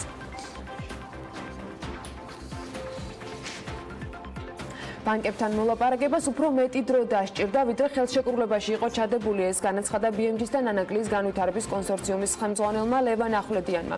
ის ამბობს, რომ ფინანსური ხელშეკრულების წარდგენა მთავრობის წინაშე 1 წლით გადაავადეს. მიზეზი საფინანსო ინსტიტუტებთან გახანგრძლივებული მოლაპარაკებები იყო. საქართველოს რეგიონული განვითარების და ინფრასტრუქტურის მინისტრმა მაია ცკიტიშვილმა რამდენიმე კვირის წინ თქვა, რომ ანაკლის სპორტის მშენებელს ანაკლის განვითარების კონსორციუმს ფინანსური ხელშეკრულების წარდგენის ვადა უხანგრძლივდება. ასე თქვა საფინანსო ინსტიტუტთან ლაპარაკის და მათთან მოლაპარაკება და არის ძალიან კომპლექსური. ეს ძალიან რთული პროცესი არის. ჩვენ ეს პროცესი ოდნავ დაგვიანებით დავიწყეთ, სანამ მათ დავარწმუნებთ, რომ ეს პროექტი ასე თქვა კომერციულად გამართლებული იქნებოდა და ასე თქვა პოლიტიკურადაც ხარდაჭერილი. მაისში მოხდა მანდატებზე ხელის მოწერა. მაისიდან მოყოლებული ჩვენ აქტიურად ყოველდღიურ რეჟიმში ვმუშაობთ ამ ბანკებთან, რომ მათ ყველა ის პროცედურა, რომელიც არის მათთვის აუცილებელი იმისთვის, რომ საბოლოო ასე ვთქვათ გადაწყვეტილება მიიღონ, ეს გავიაროთ. ეს პროცესი უფრო გრძელია, იმიტომ რომ პროექტი გარკვეულად კომპლექსურია და უფრო მეტი დრო დაჭირდა, ვიდრე ეს იყო თავიდან ასე ვთქვათ ჩადებული ხელშეკრულებაში. გუშინ საპენსიო სააგენტოს დირექტორმა ლევან სურგულაძემ და დამსაქმებელთა ასოციაციის აღმასრულებელმა ხელმძღვანელმა ლაშა ლაბაძემ შეხვედრა გამართებს, რომლის დასრულების შემდეგაც მათ მედიასთან თქვეს, რომ საკმაოდ პროდუქტიული იყო ეს შეხვედრა. ისინი აღნიშნავენ, რომ როგორც ტექნიკური ხასიათის კითხვები, ასევე კითხვები იმის თაობაზე, რა გავლენა შეიძლება ჰქონდეს მაგალითად სავალუტო რისკებს საპენსიო დანაზოგებზე, ამ შეხვედრის ეს გავლენია. კომპანიაში გვაქვს თამაში რამდენი როგორ და შესაბამისად გადამდის თემები. ორი ტიპის მიმართულებები იყო, ერთი თუ რა მოლოდინები უნდა ქონდეს როგორც ბიზნეს, ასევე თავის მხრივ დასაქმებულ ადამიანებს, უკვე საპენსიო ასაკის მიღწევის დროს რამდენი იქნება დღეს ჩემს მიერ გადახდილი 2% ყოველთვიურად ჩემი ხელფასთან, რა შეიძლება იქონიოს გზეგავლენა მომავალში უკვე გრძელვადიან პერიოდში, ეს იქნება სავალუტო რისკი, ეს იქნება მართველი კომპანიის მიერ ჩადებული არჩეული საინვესტიციო პორტფელები და ასევე კითხები, რომ რამდენად თვითონ დასაქმებულს შეუძლია, რომ თვითონ განსაზღვროს რა ტიპის საინვესტიციო პორტფელში მოახდენს თავისი, ასე ვთქვათ, დანაზოგის ინვესტირებას. მე ვისურვებდი, რომ ასეთი შეხვედრები გაიმართოს უფრო ხშირად, თუნდაც ყოველდღე.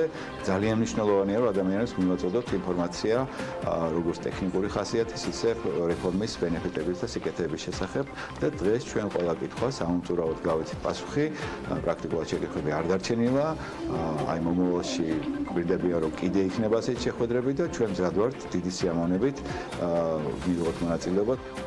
საპენსიო სააგენტო ეროვნული ბანკის ხაზინაში არსებული საპენსიო შენატანების დეპოზიტებზე გადატანის ნებართვასაც ითხოვს. საქმე იმაშია, რომ ამ დროისთვის საპენსიო ფონდში 50 მილიონი ლარია აკუმულირებული, მაგრამ იქიდან გამომდინარე, რომ საინვესტიციო საბჭო დაკომპლექტებული არ არის და შესაბამისად საინვესტიციო პოლიტიკის დოკუმენტი არ არსებობს, თანხა ბანკებში ნომინალური მფლობელობის ანგარიშზე იყო განთავსებული, რადგან თავად სააგენტოს ინვესტირების უფლება არ აქვს. ფინანსთა მინისტრის მოკლე რეპლიკის შემდეგ, რომ ფონდში აკუმულირებული თანხები ბანკებში განთავსდა, BMG-მ გაარკვია, რომ საპენსიო სააგენტომ საქართველოს ეროვნული ბანკისგან მიიღო თანხმობა ბანკებში არსებული ნომინალური მფლობელობის ანგარიშზე განთავსებული საპენსიო შენატანები დეპოზიტებზე გადაიტანოს. მოკლედ, როგორც ბიზნეს მედიას სააგენტოს ხელმძღვანელმა ლევან სურგულაძემ განუცხადა, ბანკებში დეპოზიტებზე დაახლოებით 25 მილიონი ლარი განთავსდა. მას 6%-მდე სარგებელი დაერიცხება. საპენსიო შენატანების დარჩენილი 25 მილიონი კი ჯერჯერობით ხაზინის ანგარიშზე ირიცხება. ეს სახელმწიფო სტრუქტურების და იქ დასაქმებული ადამიანების საპენსიო შენატანებია. სურგულაძე ამბობს, რომ ხაზინის ანგარიშზე არსებულ თანხებს სარგებელი არ ერიცხება. შესაბამისად, კარგი იქნებაო, თუ მარეგულირებელი, თუმცა მათ ჯერ ამისთვის არ სცალიათ ეთყობა, ბანკებში დეპოზიტებზე გადატანის ნებართვებს მისცემს. სააგენტო ეროვნული ბანკისგან პასუხს და ნებართვას ელოდება განათავსოს დანარჩენი ფული სწორედ დეპოზიტზე, რა თქმა უნდა, საპენსიო სააგენტოს მუშაობაზე და კანონის ამოქმედების შემდეგ გზადაგზა შეცვლილ გადაწყვეტილებებზეც აუცილებლად ვისაუბრებთ ჩვენს შემდეგ სტუმართან, თუმცა საუბარი გიორგი ხიშტომანთან, PMC-ის კვლევითი ცენტრის დირექტორთან, ამავე ორგანიზაციის მიერ ჩატარებული კვლევის შედეგებით უნდა დავიწყოთ. 2014-17 წლებში საქართველოში დასაქმების მიმართულებით არსებული ტენდენციებისა და ინდიკატორების ეკონომიკურ მიმოხილვაში, რომელიც სწორედ PMC-ში გამოაქვეყნა, აღნიშნულია, რომ 2014-17 წლებში სამუშაო ძალაში დაქირავებით დასაქმებულთა პროცენტული წილი იზრდებოდა და 2017 წელს დაქირავებით დასაქმებულთა საერთო რაოდენობამ სამუშაო ძალის დაახლოებით 41.6% შეადგინა. მოკლედ, აქ ძალიან მნიშვნელოვანია, გარდა იმისა, რომ თემა ცალსახად ყოველთვის მნიშვნელოვანია ჩვენთვის, ისევე როგორც PMC-ის ნებისმიერი კვლევა პროფესიონალიზმით და მაღალი სანდოობით გამორჩეული. ეს არის ის ვერდიქტი, რომელსაც BMG და Forbes-ი აკეთებს PMC-ის კვლევებთან დაკავშირებით, მაგრამ ცოტა რო ჩავყვე, აქ საინტერესოა, რომ დასაქმებულთა 53% სოფლის მეურნეობის, ხოლო 9% განათლების სექტორში იყო დასაქმებული. მაშინ როცა სოფლის მეურნეობის და განათლების სექტორების მიერ თლიან შიდა პროდუქტში GDP-ში შეტანილმა წრიულმა 85% შეადგინა. აი სწორედ ამიტომაც ვერ ავწდებით საპენსიო შენატანების ვალდებულებებზეც საუბარს, მაგრამ ვიდრე ამაზე გადავიდოდეთ, როგორც გითხარით, ჯერ თვითონ თლიანობაში კვლევას მიმოვიხილავთ. გიორგი ხიშტოვანი, კვლევითი ცენტრის დირექტორი არის ჩვენთან ერთად. დილა მშვიდობის. მოგესალმებით. მონაცემები, რომელიც მხოლოდ ნაწილი გავაცანეთ ჩვენს მაყურებელს, კიდევ რა მიმართულებით არის ამ კვლევაში ჩაშლილი ინფორმაცია, რიცხვების ჩამოთვლის მიღმა, მოდით ცოტა ანალიზი შევთავაზოთ მაყურებელს, რომ რიცხვების აღქმაც გაჭირდება და დარწმუნებულება, ვინც დაინტერესებულია ვებგვერდზე ამ ყველაფერს წაიკითხავენ. ჯამში რა სტატისტიკას გვაჩვენებს? გარდა იმისა, რომელიც უკვე აღნიშნეთ, რომ დასაქმებულები ყველაზე მეტად საქართველოში ყავს განათლების სექტორში და მთლიანი და სოფლის მეურნეობაში და მთლიანი წილი მათი არის ძალიან ცოტა, ვინც ქმნის რეალურად ამ პროდუქტს. კიდევ რა ტენდენციები იკვეთება ამ კვლევის მიხედვით?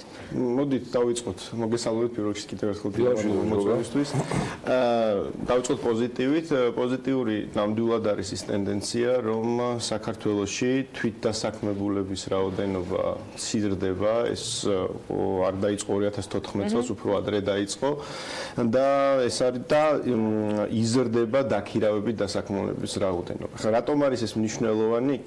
ასევე ამ პატარა ნარკვევში არის განხილული შემოსავლების გადანაწილება და ნამდვილად შეგვიძლია ვთქვათ, რომ დაქირავებით საქართველოში დაქირავებით დასაქმებულების შემოსავლები როგორც წესი აღემატება თვითდასაქმებულების შემოსავლებს და შესაბამისად ეს ცვლილება უკვე თვითონ დასაქმებულების კომპოზიციაში არის ერთმნიშვნელოვნად დადებითი მოვლენა.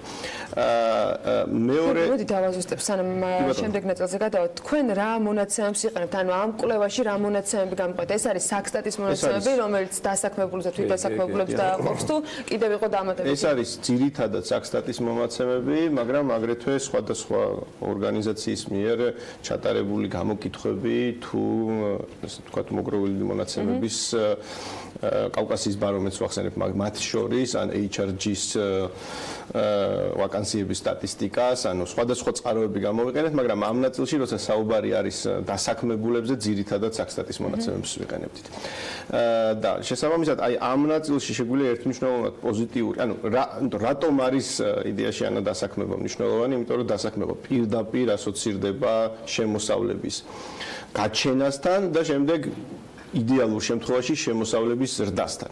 აი ეს არის უბრალოდ მეორე საკითხი, სადაც აქ უკვე ცოტათი უფრო კრიტიკულად შეგვიძლია მონაცემებს შევხედოთ, რომ როგორც წესი, როდესაც საუბრობენ დასაქმებაზე და უმროშევრობაზე, ერთ-ერთი მთავარი ინდიკატორი არის რეალური შემოსავლების და მოსახლეობაში რეალური ხელფასების და აქ სამწუხაროდ საქართველოში ეს საკითხი ისე აქტიურად არ დგას დღის წესრიგში, რადგანაც აი დიდწილად ეს მაჩვენებელი პროცენტული არ არის განხილვის საგანი.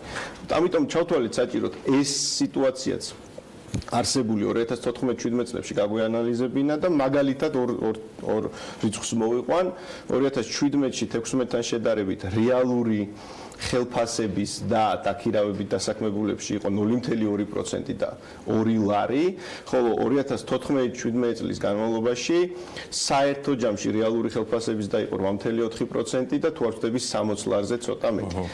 ეს არის ძალიან მნიშვნელოვანი ჩემი აზრით და ჩვენი აზრით ინდიკატორი იმისთვის, რომ შევაფასოთ რამდენად ვითარდება ეკონომიკა, იმიტომ რომ ეკონომიკის განვითარების ერთ-ერთი სწორი განვითარების ერთ-ერთი ინდიკატორი შეიძლება იყოს დასაქმებული ადამიანების რეალური ხელფასების მატება. რეალურში გულისხმობ ინფლაციისგან გასუფთავებულ, ასე ვთქვათ, მაჩვენებელს. ეს იყო საინტერესო, რომ ეს ტემპი არ არის მაღალი, რაც ნიშნავს იმას, რომ რეალური შემოსავლები მოსახლეობის ისე სწრაფად არ იზრდება და ასევე ძალიან მნიშვნელოვანი უკვე არის ახალი სამუშაო ადგილების შექმნის ტენდენცია. აქ ჩვენ შეგვიძლია ვთქვათ, რომ ძირითადად რეალურად ჩვენ 17 წელი ავიღეთ, იმიტომ რომ 18 წლის დაზუსტებული მონაცემები არ არსებობს, მაგრამ არსებობს 3 კვარტლის მონაცემები 18 წლის. აქ შეგვიძლია ვთქვათ, რომ ეს ეგრეთ წოდებული დასაქმების პროცენტული კოეფიციენტი საქართველოში 14 წლის შემდეგ დიდად არ იცვლება, რაც ნიშნავს იმას, რომ რეალურად ის წილი ადამიანების, რომლებიც დასაქმებულები არიან ქვეყნის მოსახლეობის აქტიური მოსახლეობიდან არ იცვლება, მაგრამ პოზიტიური ტენდენცია შეინიშნებოდა 18 წლის მეორე და მესამე კვარტალში, როდესაც ერთბაშად ძალიან გაიზარდა, დაახლოებით 50,000-ის გაიზარდა პირველიდან მეორე კვარტალს შორის დაქირავებით დასაქმებულების მონაცემები, რაც ასევე შეიძლება როგორც პოზიტიური დინამიკად შევაფასოთ. რამდენად ცვლადი იყო ტენდენცია ანაზღაურების ნაწილში სექტორების მიხედვით, მე მგონი განსაკუთრებული ცვლილება ამ ნაწილში არ ყოფილა, ყველაზე მაღალ ანაზღაურებლად სექტორებად რჩება კვლავ და ეს ტენდენცია ამაში მსოფლიოსაც უწყობთ, მე მგონი გარკვეულწილად ფეხს, რომ ფინანსური სექტორი და ასე შემდეგ. ამ ნაწილში რომელი სფეროები გამოირჩეოდა მატებით და იყო თუ არა რაიმე სახის თქვათ ტენდენციაზე შეგვიძლია თუ რა ვისაუბროთ ამ მონაცემებით ამ. კი, რა თქმა უნდა, აი ეს იყო ასევე საინტერესო დაკვირვება, რომ საქართველოში აი ლოგიკა შეგვიძლია ავაგოთ. საქართველოში როგორც წესი იქმნება ახალი სამუშაო ადგილები დაბალ ანაზღაურებად სექტორებში და საქართველოში როგორც წესი რეალური ხელფასების და ცელდება მაღალ ანაზღაურებად სექტორებში. და ეს ორი გარემოება არის პრობლემური, რადგანაც ეს ნიშნავს იმას, რომ ვინც მუშაობს განათლებაში, ვინც მუშაობს განათლებაში, მას აქვს დაბალი ხელფასი და მისი ხელფასის დის ტემპი არის შედარებით დაბალი, ვიდრე მაგალითად საფინანსო სექტორში, სადაც ხელფასები არის მაღალი და დის ტემპიც არის მაღალი, რაც აი ამ განსხვავებას სექტორალური განაწილების ხელფასების კიდევ უფრო ზრდის. ეს ერთი და მეორე რაც ბატონო გიორგი მახსენა, ასევე ძალიან ასე ვთქვათ კითხვებს ბადებს და დაფიქრების აუცილებლობას რო აჩენს, თავარი სექტორები, სადაც ჩვენ ვართ და ჩვენი მოსახლეობა არის დასაქმებული, არის სოფლის მეურნეობა, განათლება და ვაჭრობა. ამ ნაწილში და GDP-ში კონტრიბუცია განსაკუთრებით განათლების და ვაჭრობის არის ძალიან, განათლების და სოფლის მეურნეობის არის ძალიან დაბალი, რაც ნიშნავს იმას, რომ ჩვენი მოსახლეობის დიდი ნაწილი ვერ არის კონკურენტუნარიანი, ვერ ახერხებს იყოს დასაქმებული იმ სექტორში, რომელიც კონკურენტუნარიანია, ამის კარგი ნიშანია მისი ხელფასების დისტემპი. თორე ჩვენ შეგვიძლია ვთქვათ, რომ კონკურენტუნარიან სექტორებში რეალური ხელფასები იზრდება სწრაფად. და ეს არის პრობლემა, რომელსაც ვაწყდებით. ამიტომ ჩავთეთ ანალიზში HRG-ზე გამოქვეყნებული სტატისტიკა, ასევე იკვეთება გიორგი, რომ ვაჭრობის სექტორს ვახსენებ აუცილებლად, რომ თავარი, ესე ვთქვათ, დრაივერი, ანუ ამოძრავებელი ახალი სამუშაო ადგილების შექმნის საქართველოში არის ვაჭრობის მიმართულება, მესამედი ყველა ვაკანსიის მოდის ამ გაყიდვების და ვაჭრობის სპეციალისტებზე, რაც ასევე ნაწილობრივ პრობლემურია, იმიტომ რომ ვაჭრობაში მაღალი ხელფასები არ არის. ანუ ჩვენ აპრიორი ვიცით, რომ ჩვენ ვასაქმებთ ადამიანებს დაბალ შემოსავლიან მინიმალურ ანაზღაურებაზე. ამიტომ მხოლოდ რაოდენობა სამუშაო ადგილების შექმნის არ უნდა იყოს ჩვენი ამოსავალი წერტილი პოლიტიკის განსაზღვრის დროს. სასურველია შეიქმნას მაღალ, ანუ თუ ლაპარაკობთ, რომ რა უნდა გააკეთოს სახელმწიფომ, რომ შეიქმნას მაღალ ანუ მეტი სამუშაო ადგილი, არა მხოლოდ მეტი სამუშაო ადგილი, არამედ მაღალ ანაზღაურებად სექტორებში. ისეთი, რომელიც გააზრდებს მთლიანი ქვეყნის ეკონომიკას ჯამში სხვა ყველაფერთან ერთად. საპენსიო თემაზე ვახსენე და არ შეგვიძლია, რომ ამ თემაზეც არ მოვიკითხოთ თქვენი აზრი. ბოლო ორ დღის განმავლობაში მოსმენილი და წაკითხული კომენტარები და რომელიც ფინანსთა მინისტრისგან, საპენსიო ფონდის ხელმძღვანელისგან, ეროვნული ბანკისგან მოვისმინეთ, თქვენ როგორ აფასებთ ამ ყველაფერს და რა ინფორმაცია მიიღეთ, რა შეთანხმება გრჩებათ, რა ხდება საქართველოში იანვრიდან მოქმედებულ საპენსიო მე შევწუხდი ანა მართალი რომ გითხრა, იმიტომ რომ ასევე ერთ-ერთი ძალიან მნიშვნელოვანი ინფორმაცია, შეიძლება ყველაზე მნიშვნელოვანი ამ ყველა ინფორმაციას შორის არის ის, რომ 1 აპრილიდან 3 თვის განმავლობაში ყველა ადამიანს, ვინც არის 40 ზემოთ ასაკის, შეუძლია სქემიდან გასვლა. ეს მნიშვნელოვანი ინფორმაცია არის, იმიტომ რომ ეს მათ აქვთ ეს ნებაყოფლობითობის შესაძლებლობა და შესაბამისად შეუძლიათ დარჩენ ან გავიდნენ სქემაში. მე მგონია, რომ არც ერთი ინფორმაცია, რაც ამის გარდა, რაც ასეთმა ადამიანებმა მიიღებს, მათ არ აძლევს мотивაციას სქემაში დარჩენის. რაც უნდა აღელვებდეს ამ შემთხვევაში მთავრობას, საპენსიო სააგენტოს, რადგანაც მათი და ზოგადად ვიცით, რომ რაც უფრო ბევრი ადამიანი იქნება ამ სქემაში, მით უკეთესი არის ასეთი ფონდების ფუნქციონირების დროს, მით უფრო ბევრი კარგი ინვესტორი, ეს საინვესტიციო კომპანია შეიძლება დაინტერესდეს მერე ამ აქტივების განკარგვით. შესაბამისად, ცუდია მე ზოგადად ამ ინიციატივის დიდი მომხრე არ ვარ, მაგრამ ზოგადად რომ შევაფასო ხო დავანებოთ თავი ინიციატივის აუკარგიანობას. ცუდია, როდესაც მესიჯები, რომელსაც იღებს ამ პროდუქტის მომხმარებელი, უფრო არის უარყოფითი ვიდრე დადებითი და ის რომ კი, რა თქმა უნდა, არის სიმბოლურ სარგებელზე საუბარი. ეხლა რამდენი უნდა დაგეზოგა შენ იანვრის თვეში რომ ის სარგებელი, რასაც ერთ თვეში მიიღებდი, რაღაცა რეალურ სერიოზულ თანხამდე ავიტოტა. ხო, ეს ხო სიმბოლურ თანხაზეა, მაგრამ ამ სიმბოლოებში არის ძალიან ბევრი დეტალი, ხო? მნიშვნელოვანი არის. და აქედან გამომდინარე, ერთი რაც შეგვიძლია ვთქვათ, რომ და ის რომ ამას არ აქვს მნიშვნელობა, არ არის ასე, იმიტომ რომ ასეთი სქემების დროს ანა ძალიან მნიშვნელოვანი ყოველთვის ნდობის საკითხია. რამდენად ვენდობ მე სახელმწიფოს ვანდო 30 წელი ჩემი დანაზოგი. თუ ეს ნდობა არ არსებობს, უკვე სქემას პრობლემა აქვს. და ის რომ დღეს ჩვენ საუბრობთ, რომ სხვადასხვა სახელმწიფო უწყების წარმომადგენელი ამბობს, რომ ბიუროკრატიული პროცედურები არის გასავლელი და ამიტომ ვერ ამბობს, როდის მოხდება დაბანდება ამ თანხების, როდის მოხდება ამ საინვესტიციო საბჭოს დაკომპლექტება. ეს არის ძალიან ცუდი სიგნალი ადამიანებისთვის. გამოსავალი არის თუ არა ის გადაწყვეტა, რომელიც ერთის მხრივ მიიღეს მხოლოდ ნახევარი თანხისთვის, რომელიც ფონდში აკუმულირებული და მეორეს მხრივ ჯერ ხა ელოდებიან ეროვნული ბანკის ნებართვას, რომ ბანკებში დეპოზიტებზე 6%-იანი სარგებლით იყოს 25 მილიონი გათავსებული. ეს არის სწორი გადაწყვეტა, იმას თავი დავანებოთ, რომ კანონში ასეთი შესაძლებლობა ამ ფონდს არ უნდა ქონდეს. ეს იქნებოდა ანა მართლაც სწორი გადაწყვეტა, ეს რომ 1 იანვარში უკვე ყველას გვწოდნოდა და დადგეწყვა სქემაში მონაწილეობა ამ პრინციპით, ხო? არავის არ აქვს არა მე ამ სქემის მონაწილე ვარ, ეხლა იძულებით და მე არ მაქვს იმედი, რომ ამ ერთ თვეში იმდენი თანხა დაიზოგებოდა, რომ ჩემი სიბერე გახდებოდა უცბად უზრუნველყოფილი. მაგრამ როდესაც მე უკვე მიჩნდება პირველი, ასე ვთქვათ, ოპერაცია, რაც სააგენტო უნდა შეასრულოს იმისთვის, რომ დაიქოქოს, შეიძლება ვთქვათ, ეს სქემა. პირველივე ასეთი ოპერაცია მიმდინარეობს ძალიან მძიმედ და ბადებს მე კითხვას და იძლევა ცოტა პასუხს. ის რომ სხვა და რაც ნამდვილად არ მომეწონა და იმედი მაქვს მომავალში მთავრობა უფრო კოორდინირებული იქნება, რაღაც შევამჩნიე, რომ მიდის ესე პარლამენტმა უნდა მიიღოს გადაწყვეტილება, რაღაც კომისიამ უნდა მიიღოს, ეროვნულმა ბანკმა და ეს უნდა იყოს რაღაც ეს ერთიანი მიდგომა და არ უნდა იყოს რაღაცა ნიშნები დავინახე, რომ სხვადასხვა უწყება ცდილობს სხვა უწყებას პასუხისგებლობა დააკისროს იმაზე, რომ რაღაცა ისე გამართულად არ მუშაობს, ესეც სწორებს თუ შტაბეშტილებას, იმიტომ რომ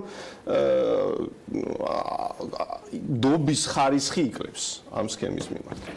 გასაგები და კონკრეტული სულ მალე საუბარს გიორგი ხიშტოვანთან, PMG-ის კვლევითი ცენტრის დირექტორთან, რამდენიმე წუთში უკვე ნახავთ ატვირთულს BMG-ზე. ძალიან საინტერესო კვლევით, რომელიც ამ ცენტრის ნამუშევარია და მისი მოსაზრებების საპენსიო რეფორმასთან დაკავშირებით. დიდი მადლობა გიორგის, ყოველთვის საინტერესოა მისი მასპინძლობა. სტუმარს გავაცილებთ ამინდის შედარებით გრძელვადიანი პროგნოზი და რეკლამა და შემდგომ უკვე ვისაუბრებთ საქართველოზე და ბლოქჩეინზე. ძალიან საინტერესო პერსპექტივებზე, რომელსაც საქართველოს ჯერ კიდევ 2017 წელს დაუდო დასაბამი.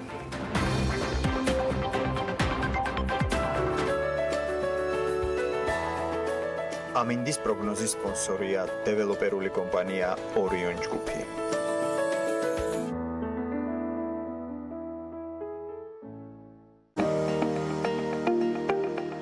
ამინდის პროგნოზის სპონსორია სადაზღვევო კომპანია უნისონი. თავისუფალი დაზღვევა თქვენი სიმშვიდისათვის.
ამინდის პროგნოზის სპონსორია დეველოპერული კომპანია ორიონ ჯგუფი.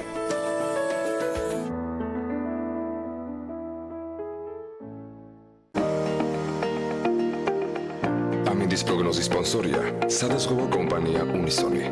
თავისუფალი დაზღვევა თქვენი სიმშვიდისათვის.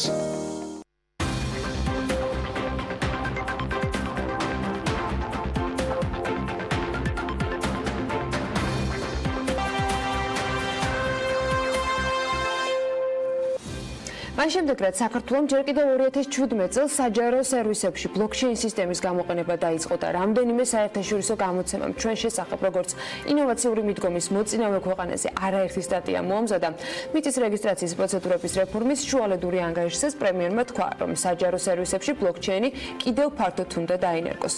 ეს მხოლოდ მისასალმებელი ინიციატივაა, ცალსახად, მეტიც პრემიერ-მინისტრმა ბრძანა, რომ რეფორმის ექსპორტი არ გამოირიცხება. მე კიდევ გეტყვით, რომ ამ რეფორმის ექსპორტზე უпроსოდ იტყვის ჩვენი სტუმარი, ჩემთვის გამორჩეული. 2017 წელს კი ბლოქჩეინის გამოყენება იუსტიციის საჯარო რეესტრმა დაიწყო, არაჩვეულებრივმა გუნდმა, რომელმაც გაბედა და დაამკვიდრა ეს სრულიად ახალი და ინოვაციური მიდგომები. შემდეგ იუწყება, რომელიც ბლოქჩეინზე დაფუძნებულ საჯარო სერვისებს წარადგენს, უკვე ფინანსთა სამინისტრო იქნება, ეს ოფიციალურად განაცხადა მინისტრმა, რომელიც საბაჟო დოკუმენტების ბლოქჩეინში გადატანას გეგმავს. ინიციატივა არის ძალიან ბევრი. მაგრამ რაც შეეხება საქართველოსთან ამ არაჩვეულებრივი ინიციატივების ექსპორტს, ცოტა მეტ ინფორმაციას ვფლობთ, ის უკვე იდეაში სადღაც დაწყებულია, იმიტომ რომ ქართველების ხელი ბევრ რეფორმას ატყვია, მათ შორის არა მხოლოდ პოსტსაბჭოთა სივრცეში და ამიტომაც არის ჩვენთან ერთად ელენე გრიგოლია, დიახ, ის არის სწორედ ჩემთვის გამორჩეული ადამიანი, რომელიც ისაუბრებს ამ თემაზე. ელენე კი დღეს მსოფლიო ბანკს წარმოადგენს, იგი ირიგაციისა და მიწის ბაზრის განვითარების პროექტის მიწის ბაზრის განვითარების კომპონენტის მენეჯერია. მსოფლიო ბანკიც არაშუა ამ დიდ სათაურებს რა გავაკეთო. ელენე, გილამშვიდობთ. მოგესალმებით, ძალიან დიდი მადლობა. მადლობა, რომ ხარ კვლავ ჩვენთან ერთად. იდეაში 2017-ზე, 18-ზეც ძალიან ბევრია ასაუბრები და მე და ანა შევეცადეთ ყოველ შემთხვევაში რომ რაღაცა კომპაქტურად აგვესახა ეს ჩვენს პროლოგში. მაგრამ მოდი დავიწყოთ ძალიან მნიშვნელოვანი, რაზეც პრემიერ-მინისტრი ბახტაძე საუბრობდა. მე ვიცი კონტრიბუცია ქართველების, მე ვიცი იმ ადამიანების კონტრიბუცია უკვე რომელიც ფაქტიურად დაკავდნენ კიდეც ამ თემის ექსპორტით, რაც სასახად ძალიან მაგარია და თუ ეს სისტემურ ხასიათს მიიღებს, როგორც პრემიერ-მინისტრი საუბრობდა, მხოლოდ გამიხარდება. სად ვართ, რა ეტაპზე ვართ? მოდი ესე ვთქვათ, საერთაშორისო ჩართულობიდან გამომდინარე ამ პროექტში, რომელიც ჯერ კიდევ შარშან წინ ამოვკობთ ყველამ ერთად. ვიწყეთ. მოგიხსენებათ, რომ ამ მიმართულებით საჯარო 2017 წელს დაიწყო ბლოქჩეინში უძრავი ქონების რეგისტრაციის შესახებ ინფორმაციის განთავსება და დღევანდელი მონაცემებით 1,700,000-ზე მეტი ამონაწილე არის ბლოქჩეინ სისტემაში განთავსებული. ამ ინიციატივას მოყვა საერთაშორისო გამოხმაურება როგორც მედიის მხრივ, ასევე საერთაშორისო ორგანიზაციების მხრივ, აქტიურად განიხილება საერთაშორისო ორგანიზაციების მიერ ბლოქჩეინის გამოყენების სფეროები და ტენდენციურად იზრდება მოხმარების სფეროები. მაგალითად, აზიის განვითარების ბანკი აქტიურად იხილავს ცენტრალური აზიის ქვეყნებისათვის მცირე და საშუალო ბიზნესის ხელშეწყობის მიზნით ვაჭრობის ფინანსირების გადატანას ბლოქჩეინ სისტემაში. ამასთან დაკავშირებით ჩვენ მიწვეული ვიყავით და აზიის განვითარების ბანკში, სადაც უნდა გვესაუბრა ბლოქჩეინის იმ კარგ თვისებების შესახებ, რაც ბლოქჩეინს აქვს და იმ დაცული სისტემის შესახებ. ამასთანავე მინდა აღვნიშნო, რომ ჩართული ვარ UNDP-ის პროექტში, რომელიც გულისხმობს უზბეკეთის მთავრობისათვის შეთავაზებას, სამართლებრივი რეგულირების ჩარჩოს გაკეთებას, რომლის საფუძველზეც მოხდება ბლოქჩეინის ტექნოლოგიის დანერგვა რეგისტრაციისა და კადასტრის სფეროში უზბეკეთში. მოგეხსენებათ, რომ მიწის რეგისტრაციის პრობლემა, მსოფლიო პრობლემა არის და აწუხებს ძალიან ბევრ ქვეყანას. შესაბამისად, ის ინოვაციური მიდგომები, რომელიც იუსტიციის სამინისტრომ 2016 წლიდან გამოიყენა მიწის რეგისტრაციის მიმართულებით და ასევე ბლოქჩეინის მიმართულებით ძალიან საინტერესო არის სხვა ქვეყნებისათვის. აქვე მინდა აღვნიშნო, რომ ბლოქჩეინთან დაკავშირებით ძალიან ბევრი პლატფორმა დაეთმო და კონფერენცია ამ თემის განხილვას და დღეს ეს ბუმი თითქოს სხვაგვარად მოხდა ტრანსფორმით და ჩამოყალიბდა სხვადასხვა პატარ-პატარა საზოგადოებები, სადაც უკვე საუბარი მიმდინარეობს ბლოქჩეინ სისტემის სამართლებრივი რეგულაციის შესახებ. მაგალითად, ერთ-ერთი ასეთი ინსტიტუტის კლიმატის ცვლილებისა და ბლოქჩეინის ინსტიტუტის წევრი ვარ, ასე მკვლევარი ოფიცერი, სადაც ჩვენ განვიხილავთ კლიმატის ცვლილებას და ბლოქჩეინის თანხვედრას დაუშვათ და როგორ შეიძლება ამ მიმართულებით განავითაროთ და სარგებელი მოუტანოთ და უშუალოდ კლიმატის პრობლემის გადაჭრას. ამასთანავე მნიშვნელოვანია ვთქვათ საერთაშორისო ორგანიზაციების ჩართულობა. მაგალითად EBRD-მ კლიფორდ ჩესთან ერთად, რომელიც არის ლონდონში ერთ-ერთი ყველაზე ძლიერი იურიდიული კომპანია, შექმნა საკონსულტაციო კომპანია, დიახ, შექმნა ძალიან მნიშვნელოვანი ჩარჩო დოკუმენტი იურისტებისათვის და რეგულატორებისათვის გონიერი კონტრაქტების დანერგვის მიმართულებით. და როდესაც თვითონ ამ სახელმძღვანელოს პრეზენტაცია მიმდინარეობდა, იქ იყო ხშირად საუბარი რა არის გონიერი კონტრაქტი, ხო? გონიერი კონტრაქტი არის ორ პირსა და მეტ პირს შორის დადებული, ასე ვთქვათ, კომპიუტერული კოდით შექმნილი ხელშეკრულება, რომელიც თვითახსრულებადი არის რიგ შემთხვევაში და თვითშესრულებადი. და ხშირ შემთხვევაში უკვე საუბარი იყო, რომ უნდა ისწავლონ თუ არა იურისტებმა პროგრამირება, ანუ კოუდინგი, თუ პირიქით უნდა მოხდეს ეს პროგრამისტებმა უნდა ისწავლონ სამართალი. ამდენად ეს თემატიკა რა თქმა უნდა იზრდება და ფართო მასშტაბებს აღწევს, ვინაიდან ბლოქჩეინი ეს არის ტექნოლოგია, სადაც ტრანზაქციების განხორციელება ხდება მესამე მხარეთა ჩართულობის გარეშე და მესამე მხარეთა ჩართულობა საერთოდ არ არის ამ თვითონ მონაცემთა სისტემაში პროცესში აუცილებელი და ეს ხდება P2P, ანუ ერთ-ერთი ტრანზაქცია, სადაც რა თქმა უნდა ხარისხი, მონაცემის ხარისხი იქნება უფრო მაღალი, უფრო იაფი და უფრო სწრაფი. შესაბამისად, რომელიც თავის მხრივ არ გულისხმობს რაიმე ფორმით ამ მონაცემების გაყალბების შესაძლებლობას ან დაკარგვის შესაძლებლობას. რა თქმა უნდა, ძალიან მნიშვნელოვანი არის თვითონ ერთ-ერთი მაგალითი არის ბლოქჩეინ ტექნოლოგიის გამოყენება სოფლის მეურნეობის მიმართულებით და საუბარია ის, რომ პროდუქციის შექმნიდან თაროზე განთავსებამდე შესაძლებელია დროითი ბეჭდის მოხდეს ამ ინფორმაციის არქივირება და უკვე მომხმარებელი როდესაც პროდუქცია შეიძენს, მან ზუსტად იცის როგორ შეიქმნა ეს პროდუქტი, მანამ თაროზე განთავსდებოდა. ეს გულისხმობს, რომ ნებისმიერი ცვლილება, რაც ამ პროდუქციის შექმნასთან იქნება დაკავშირებული, აღიბეჭდება ანუ ამ ჩარჩო ისტორიაში აღიბეჭდება და მომხმარებელი ვერასდროს დარჩება მოტყუებული. შესაბამისად, ეს ტექნოლოგია უზრუნველყოფს, რომ ყველა ის ტრანზაქცია და ყველა ის ქმედება, რაც განხორციელებული არის, იქნება ძალიან თანმიმდევრული და დაცული და მომხმარებელი იქნება ყოველთვის ინფორმირებული. ეს არის ძალიან მნიშვნელოვანი ამ მიმართულებით. ხო, ბოდიში კი ბატონო.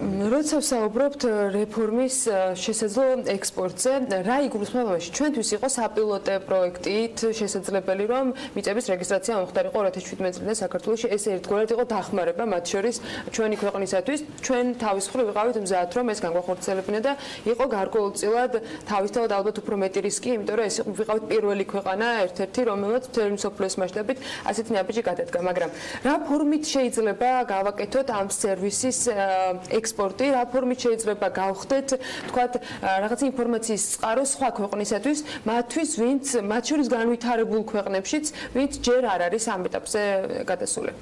ჩვენ 2017 წლიდან მოყოლებული ძალიან ბევრ დელეგაციას ვუმასპინძლეთ, გავუზიარეთ მათ ბლოქჩეინთან დაკავშირებული მიღწევები, ასევე მათ ვანახეთ ვორქშოპის ფორმატში როგორ კეთდებოდა და უშუალოდ ამ ტექნოლოგიის გამოყენება როგორ ხდებოდა და ასე ვთქვათ, ვართ აქტიურ კომუნიკაციაში ამ ქვეყნებთან. აღსანიშნავია ისიც, რომ თვითონ ამ რეფორმის მიმართულება გულისხმობს, რომ ეს ინფორმაციის დაცულობის მაღალი სიმძლავრე უნდა იყოს და ქვეყნები, რომლებიც ზრუნავენ ანტიკორუფციული რეფორმის ნაწილსაც მოიაზრებენ, მაგალითად უზბეკეთის მთავრობას ადმინისტრაციული რეფორმა აქვს დაწყებული, სადაც ანტიკორუფციული რეფორმის ნაწილი არის ბლოქჩეინი. გულისხმობს, რომ იქ ყველა მონაცემი უნდა იყოს დაცული და გამჭვირვალე. შესაბამისად, ვფიქრობ, რომ ეტაპობრივად შესაძლებელი არის აი ასეთი ტიპის რეფორმების სხვადასხვა ქვეყნებისათვის უფრო ფართო მასშტაბით გაზიარება, სხვადასხვა ღონისძიებების ჩატარება და მოწვევა ამ დელეგაციების და უფრო ფართო მასშტაბით მსჯელობა. შესაბამისად, ამ მიმართულებით საჯარო რეესტრი ძალიან ბევრ აქტივობაში არის ჩართული. საერთაშორისო პარტნიორებთან თანამშრომლობაზე ბევრი ისაუბრა და ბევრი მიმართულება ახსენეთ, არწნებული რომ მომავალში გავაახლებთ კიდევ უფრო დეტალურად ამ ინფორმაციებს, მაგრამ პრემიერ-მინისტრისგან იყო დაანონსებული, რომ ფინანსთა სამინისტროში შეიძლება ვიხილოთ, მოკლედ შემოსავლების სამსახურში ბლოქჩეინ სისტემის განვითარება.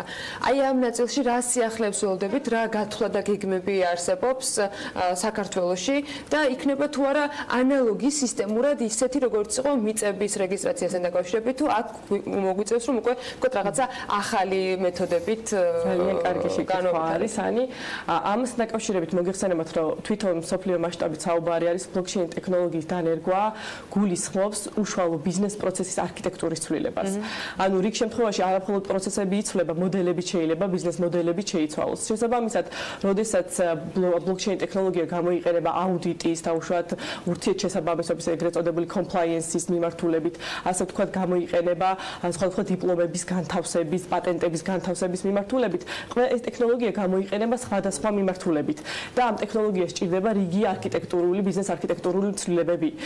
მე არ ვიქნები კომპეტენტური ვისაუბრო უშუალოდ ფინანსის სამინისტროს არქიტექტურასთან მიმართებაში. ეგრეთ რომ copy paste ვერ მოხდება? არა, ვერ მოხდება, იმიტომ რომ ეს მიმართულება ყოველთვის გულისხმობს არა მხოლოდ დროითი ბეჭდვით და უშუალოდ აღრიცხვას კონკრეტული ტრანზაქციის, არამედ რიგი არქიტექტურის ცვლილებას. აი როგორც ვახსენე, ვაჭრობის ფინანსირებისას, როდესაც აზიის განვითარების ბანკი ამასთან მიმართებაში ძალიან აქტიურად მსჯელობს, ის საუბრობს, რომ შესაძლებელია ვაჭრობის ფინანსირების არქიტექტურა, ბიზნეს არქიტექტურა შეიცვალოს ზოგადად. ანუ ADB ამას უშვებს. ADB ამას უშვებს და ინოვაციურ ტექნოლოგიებში არა მხოლოდ ბლოქჩეინს მოიაზრებს, მაგალითად ასე ვთქვათ, საუბარი არის უკვე crowdfunding-ზე, რომელიც არის ახალი ასე ვთქვათ investment ნაწილი, crowdfunding-ზე საუბარი არის ასევე P2P ასე ვთქვათ პირისპირ გადარიცხვებზე და პირდაპირ ტრანზაქციებზე, რომელიც შეიძლება ბლოქჩეინის მიღმა სხვადასხვა მეთოდოლოგიით გაკეთდეს. ამდენად ინოვაციური ტექნოლოგიები, ეს არის მომავლის ტექნოლოგიები, რომლის მიზანი არის დააჩქაროს პროცესები და უფრო დაცული გახადოს. შესაბამისად, ამ მიმართულებით სოფლიო მასშტაბით ძალიან დიდი ფიქრი მიდის, მსჯელობა მიდის და გარდა იმისა, რომ არსებობს რაღაც პილოტ პროექტები, მაგალითად ჰოლანდიას 30-მდე პილოტ პროექტი აქვს ბლოქჩეინთან დაკავშირებით. თუმცა უკვე აქტიურად მიდის ამის რეალ რეჟიმში გაშვება, ვინაიდან მიხვდნენ, რომ ეს არის ერთადერთი ასე ვთქვათ გზა განვითარებისაკენ და გზა იმისკენ, რომ ეს ინოვაციური ტექნოლოგიები უფრო და უფრო აღმავალი ტენდენციით მიემართება. ელენე, რას ფიქრობ 2019 წელი საქართველოს ბლოქჩეინის ურთიერთობაში დაგეგმილი მემორანდუმებიდან, დაგეგმილი სამოქმედო გეგმიდან გამომდინარე, რომელიც საჯარო რეესტმა ჯერ კიდევ 2017 წელს გაასაჯაროვა, საჯარო რეესტმა გაასაჯაროვა, სულაც არ არის ტექნოლოგია. რა დღის წესრიგი ექნება საქართველოს წელს, რომელიც ასევე ცალსახად გახდება კიდევ ჩვენი აი ამ კუთხით ამ ცოდნის ექსპორტის საფუძველი სამომავლოდ კიდევ სხვა ქვეყნებშიც. გასაგებია, გიორგი, დიდი მადლობა. აქ მე მინდა რომ აღვნიშნო ჩვენი ძალიან მჭიდრო პარტნიორობა Pirveli ჯგუფთან, რომ არა ისინი შეუძლებელი იქნებოდა აი ამ ტიპის რეფორმის განხორციელება ბლოქჩეინთან მიმართებაში. თავდაპირველად დაიგეგმა ორი ფაზა საპილოტო პროექტის განხორციელების. პირველი ეს იყო უძრავი ქონების ინფორმაციის განთავსება ბლოქჩეინში და ხოლო მეორე ფაზა ეს არის აგრეგრეთ წოდებული გონიერი კონტრაქტები, თუმცა ის კლასიკური კონტრაქტი, რომელსაც ვეძახით დაუშვათ კოდური კონტრაქტი, კოდურ კონტრაქტამდე ჩვენ უკვე გვაქვს გეგმა, როგორ შეიძლება პირველი ნაბიჯები გადავდგათ.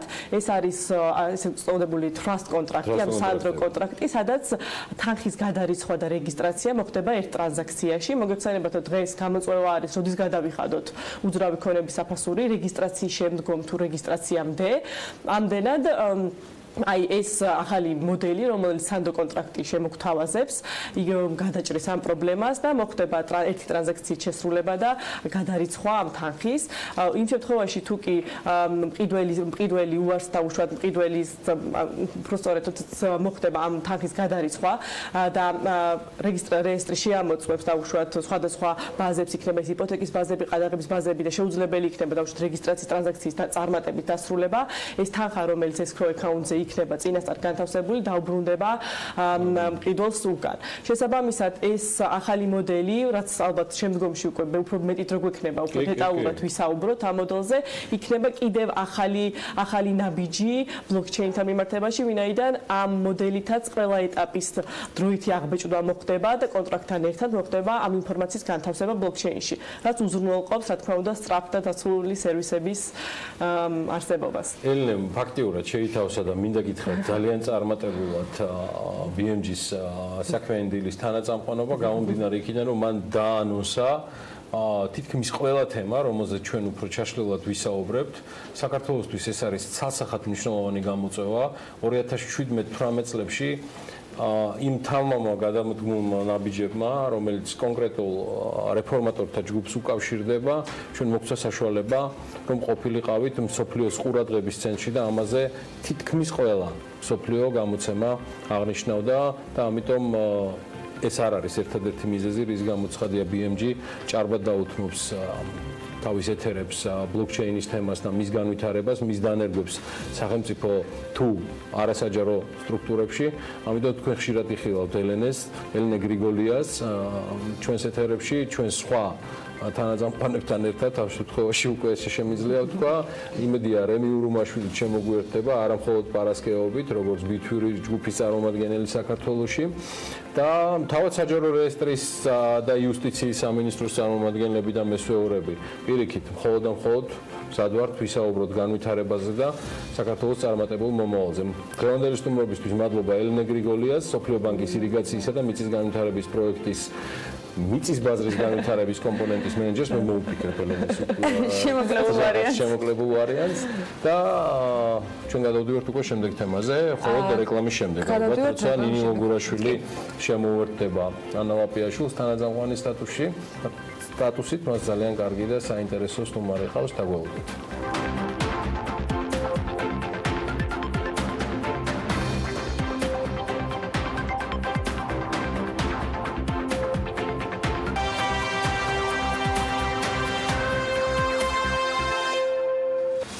ტურიზმის ეროვნული ადმინისტრაცია ქვეყანაში მაის ტურიზმის და სამედიცინო ტურიზმის განვითარების მიმართულებით გააქტიურებას აანონსებს. ადმინისტრაციის ახალმა ხელმძღვანელმა მარიამ ფრუიშვილმა პარლამენტში ეკონომიკისა და მდგრადი განვითარების სამინისტროს მიერ დაგეგმილი პროექტების წარდგენის ეს თქვა, რომ მაის ტურიზმი მსოფლიოს ტურისტულად აქტიურ ქვეყანაში ფინანსური შემოდინების მთავარი წყაროა და მუშაობა საქართველოსაც ამ მიმართულებით უნდა გააქტიუროს.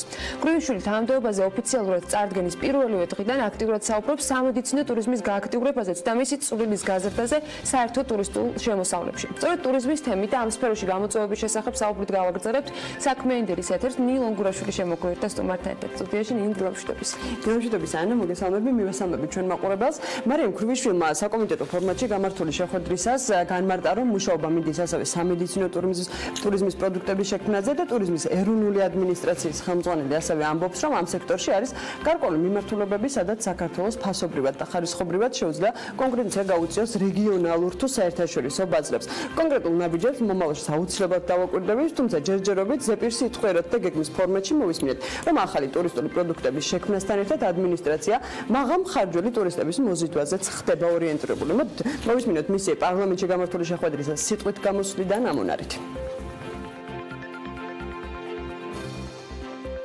დღეს გვაქვს სამიზნე ბაზრები, სადაც გაგვაჩნია კონკრეტული წილი ან ჯერ კიდევ გვაქვს სამუშაო. ჩვენ გვაქვს კვლევა, რომელიც ცოტა ხანში გახდება საჯარო, რადგანაც დახვეწის ბოლო ეტაპებს გადის. ძალიან მკაფიოა სამიზნე ბაზრებს პირველად და მეორად ბაზრებს თუ სჭირდებათ და რა პროდუქტები გვაქვს ჩვენ. შესაბამისად, ძალიან პროდუქტიულად ვსაზღვრავთ, რომელი პროდუქტით, რა კონტენტით, რა მესიჯებით შევდივართ იმ სამიზნე ბაზრებზე ან არსებულ ბაზრებზე. ერთია, რომ არსებული ბაზრებიდან რაც შეიძლება მეტი ტურისტი მოვიზიდოთ. ზოგადად გვგონია, რომ ახლო აღმოსავლეთიდან ტურისტი არის მაღალ ხარჯველი. ვხედავთ სტატისტიკაში, რომ მათი წილი რაოდენობრივად დიდია, მაგრამ ჯერ კიდევ გვაქვს ის ლუფტი, რომ უფრო მეტად ვიმუშაოთ იმ სეგმენტზე, რომელიც იმ რეგიონში მაღალ მხარჯველ უნარიანია. ამიტომ ჩვენ შევცვლით მარკეტინგულად არხებს და იმ ადამიანებს მივაწოდებთ იმ მესიჯებს, რის გამოც მათთვის საქართველოში ჩამოსვლა იქნება საინტერესო.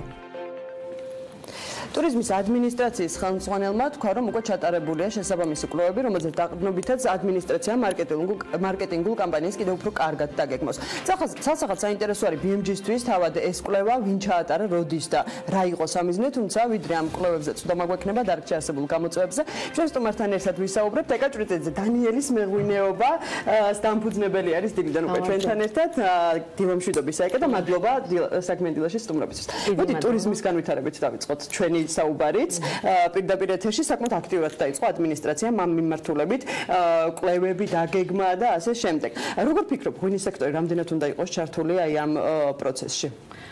და თვითონ სახელმწიფო რამდენად ცდილობს მეღვინეების და აი ზოგადად ამ სექტორის ჩართულობას ტურიზმის განვითარების მიმართულებით? პირველ რიგში ვიტყვი, მადლობა რომ მომიწვიეთ თქვენთან ეთერში. დიდი პატივია ჩემთვის და მინდა აუცილებლად ხაზი გაუსვა იმას, რომ საქართველოში ძირითადი რესურსი გვაქვს ორი. აი ტურიზმი და ღვინო და მევენახეობა, რა თქმა უნდა. და საქართველოში ტურიზმის განვითარება ღვინის ტურიზმთან ერთად ასოცირდება. ამის გარეშე ცალკე წარმოუდგენელია, იმიტომ რომ რა გვაქვს, აი ძირითადი რესურსი საქართველოში რა არის, ხო? ტურიზმი და მევენახეობა, მეღვინეობა. აი ამის როგორც ვაზის ქვეყანა. კი, რა თქმა უნდა, და ამის აი მაგალითად მოვიყვან ნაპას კალიფორნიაში, ნაპა-ველის. ნაპაში არის 90% ამერიკაში წარმოებული ღვინოს 90% აწარმოებენ ნაპაში. და ნაპას წლიური ბიუჯეტი არის 9 მილიარდი დოლარი.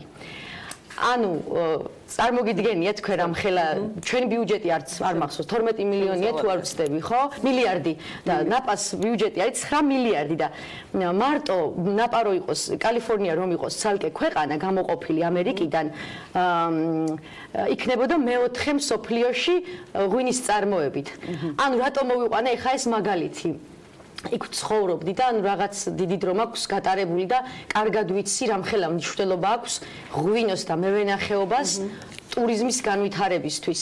რაც შეეხება ჩვენს მაგალითზე საკმაოდ დიდი ხანი ამ სფეროში ჩართული და ქვრივიშვილმაც როგორც აღნიშნა, უფრო მეტად ტურისტები აღმოსავლეთის ქვეყნებიდან არიან მაღალ მხარჯველები. როგორი არის აი ამ მიმართულებით შენ გამოცდილებიდან? გეტყვით, მე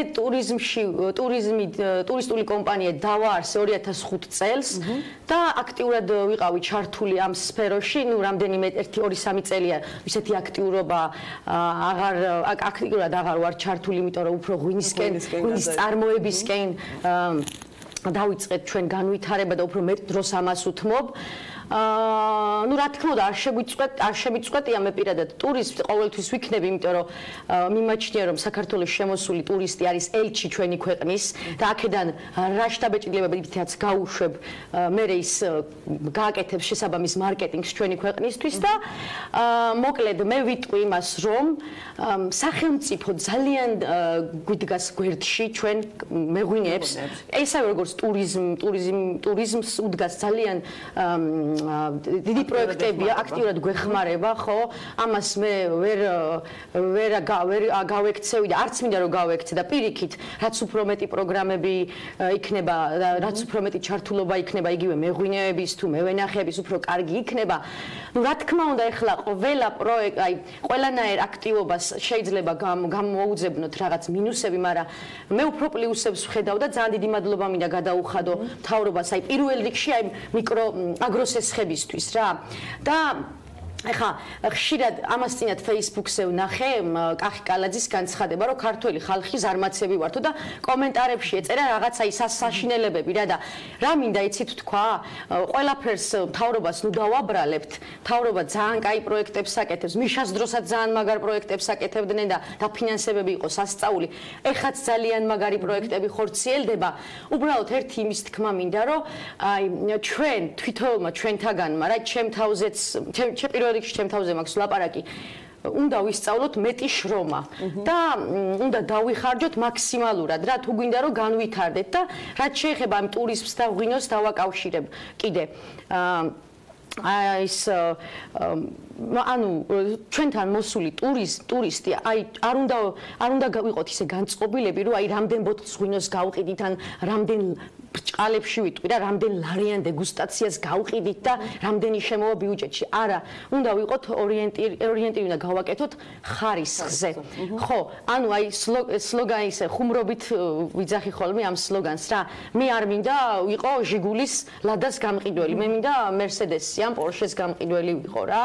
ხო და ანუ რაოდენობას აი ბევრი კომპანია რომელიც პირობითად უხარისხო ღვინოს აწარმოებს რაც იცი შენ თუ რაც დაყრდნობით შეგილია ანუ ეს არა ეხლა ნახე იცით რა არის ეს აუცილებელი პროცესებია რაც მიმდინარეობს ანუ ვინც ქვევრი იპოვა მარანში ყველა ღვინის წარმოება დაიწყო და დაირქვა მეღვინე ეს ასე არ არის მეღვინეობა არის ძალიან სპეციფიური დარგი რომელსაც უჭირდება პროფესიონალი ისა მეღვინე ვინც ვისაც არ შეეშინება ექსპერიმენტების და ახალი ტექნოლოგიების შემოტანის და მესმის რომ მამაპაპის დროიდან 8000 წლის წინ დავიწყეთ ჩვენ ღვინის წარმოება და ამას წვეთი წყალი არ გაუვა მაგრამ მე ვეწინააღმდეგები რომ აი არ უნდა განვითარდეთ და აი როგორც მამაპაპა აკეთებდა ისე უნდა ვაკეთოთ ძალიან ბევრი პატარ-პატარა მარნებია ვინც არაპროფესიონალი მეღვინეები აკეთებენ ბოდიშ და ჭყლაპურტა ღვინოებს. ხა არ დავასახელებ მე რა, რომ აი ის იმას მასე ვერ ვიტყვი. მაგრამ უცხოელი რომ შემოდის შენთან ტურისტი როდესაც მოდის ყველას ვერ აუხსნი. შეიძლება 1000 აუხსნა, მაგრამ 1000 ტურისტს ვერ აუხსნი და იმ ენთუზიაზმით ვერ გადასცემ ამ ჩვენი წინაპრების მეღვინეობის ტრადიციებს. ანუ ტურისტი აფასებს გემოთი და არა ისტორიით, ანუ პროცენტულად ძალიან ცოტაა ვიცი. დანიელის მეღვინეობის ერთ-ერთი გამორჩეული ღვინო არის ქისი. ქისია. და როგორც ვიცი, ექსპორტიც გაზარდა, ხო? გაზარდა კომპანიამ. ანუ რა ქვეყნებში ხართ ახლა წარმოდგენილები? ეხლა ამჟამად ბევრი ქვეყნები არ დაგვიმატებია, მაგრამ ამერიკაში ძირითადად ანუ მოძლიერდით უფრო მეტად. კი, სკანდინავიის ქვეყნებში, უკრაინა, ისე რა ქვია, ამერიკაში და ეხლა სხვათა შორის რამდენიმე დღის წინ მოვაწერეთ კონტრაქტი ჩემ მეგობრების ბენდია The Lumineers, წინაზეც რო ვიყავით თქვენთან ტელევიზიაში, მაშინაც აუღნიშნე, ეგენი ჩამოდიან ეხლა აპრილში და ხელი მოვაწერეთ მაგათ შოუებზე, შიგნით ამერიკაში სოფლიო ტურნეს დროს, არა, მხოლოდ და მხოლოდ გაიყიდება დანიელის ქისი. და ძალიან მიხარია მე, ხო, რა? მარტო ჩემ გამო არ მიხარია ეს საქართველოს პოპულარიზაციასაც შეუწყობს ხელს და გაგვიცნობენ უფრო ხალხი რა. ჩვენთან ბოლოს ეთერში რო იყავი, მახსოვს რომ დაანონსე ქარხნის მშენებლობა და ასევე გესტ ჰაუსების ესე რომ ვთქვათ აგროტურიზმის განვითარება. როგორი არის ანუ დასრულდა უკვე ამ ყველაფრის მშენებლობა და ტურისტების თვალსაზრისით კიდე მეტ აქტიურად ხარ ჩართული თუშეთიდან ხარ და მაღალმთიან რეგიონებში ტურისტების მოზიდვით. როგორი არის ამ მიმართულებით დღეს მდგომარეობა თუშეთში? თუშეთს რაც შეეხება ტურისტების რაოდენობა საგრძნობლად იზრდება ყოველწლიურად.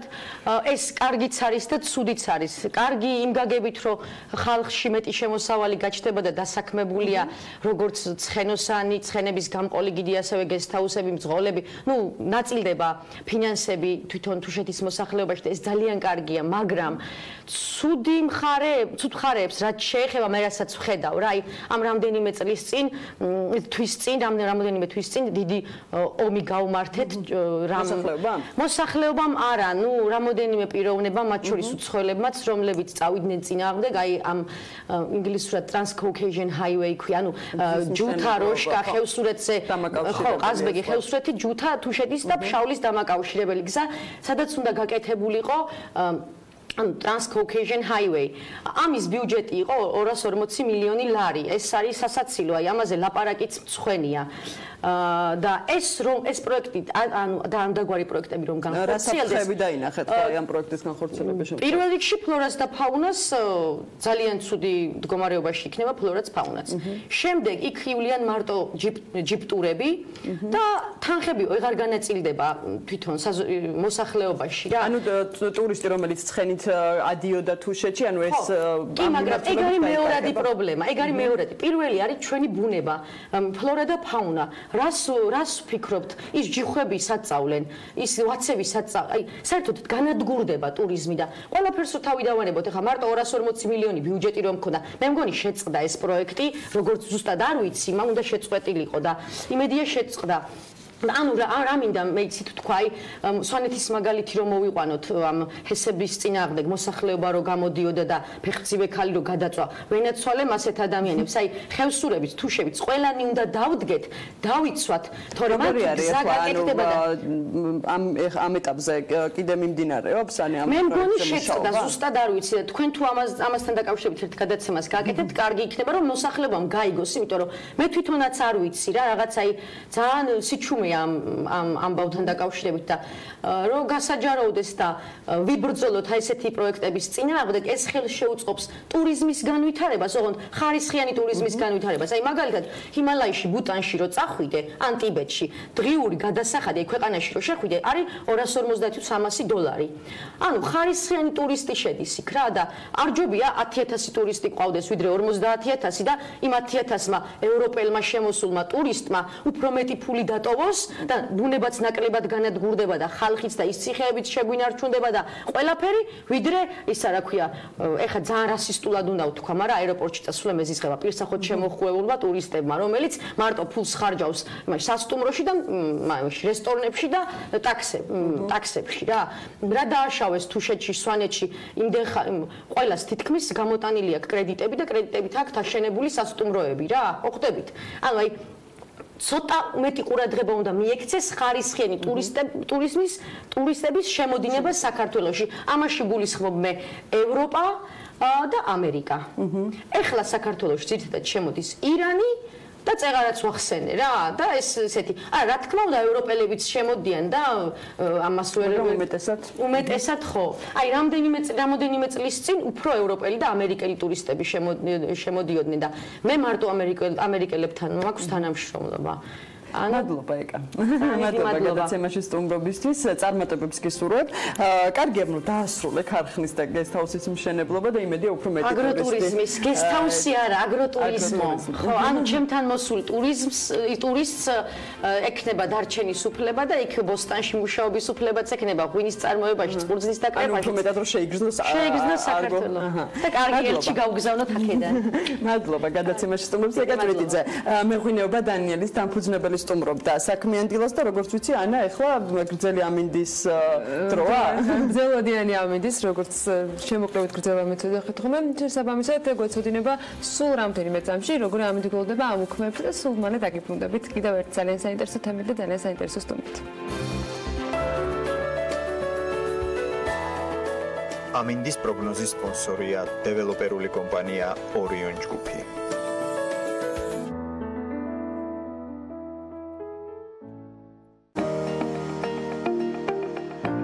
ამინდის პროგნოზის სპონსორია სადაზღვევო კომპანია უნისონი. თავისუფალი დაზღვევა თქვენი სიმშვიდისათვის.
ამინდის პროგნოზის სპონსორია დეველოპერული კომპანია ორიონ ჯგუფი.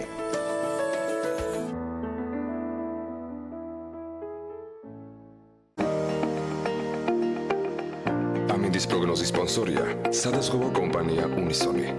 თავისუფალი დაზღვევა თქვენი სიმშვიდისათვის.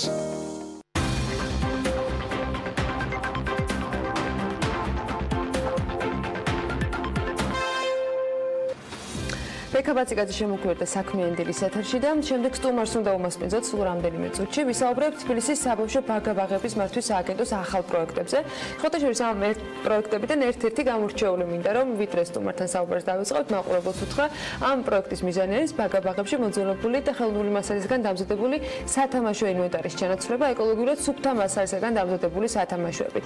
ეს მხოლოდ ერთ-ერთი სიახლეა, რომელზეც ბაღების სააგენტო მომავალი წლის, მიმდინარე წლის კარგულ გეგმას სახავს. ჯამში სკოლამდელი ახსაძლელებისათვის რა იცვლება, რა სიახლეები გველდება და როგორია 2018 წლის პროექტის შესრულების შედეგები, ამაზე ვისაუბრებთ ჩვენ სტუმართან ახაბერ გვანცელაძე თბილისის ბაღების მართვის სააგენტოს ხელმძღვანელი შემოგვიერთდა. მოგესალმებით ბატონო. მადლობა იმისთვის რომ ხართ ჩვენთან ერთად.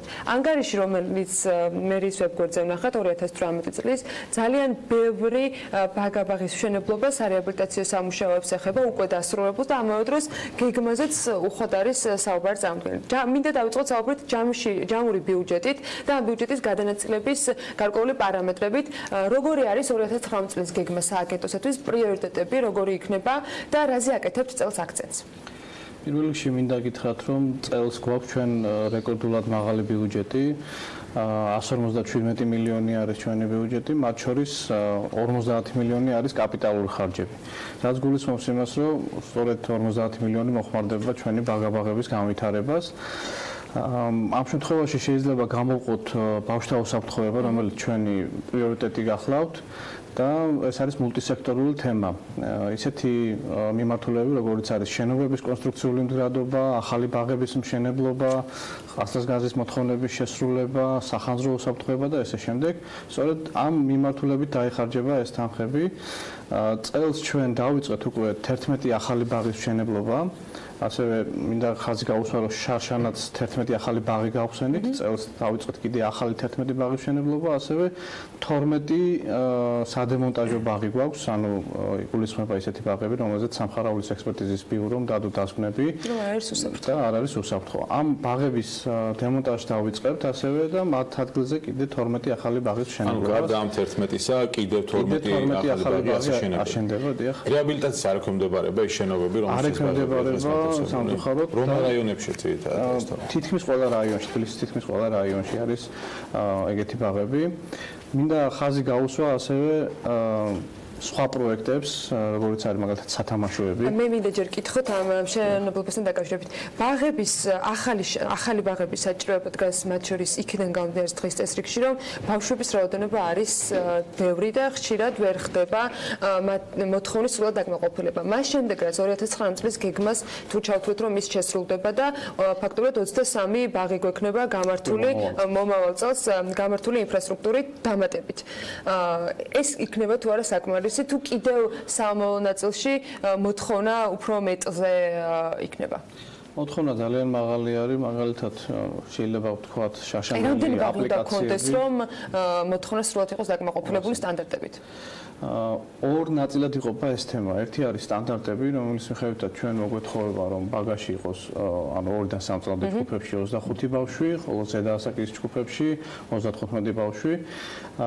ეს სტანდარტი ჯერჯერობით მიღწეული არ არის ჩვენს მიერ და ეს არის ჩვენი ახილევსის ქუსლი.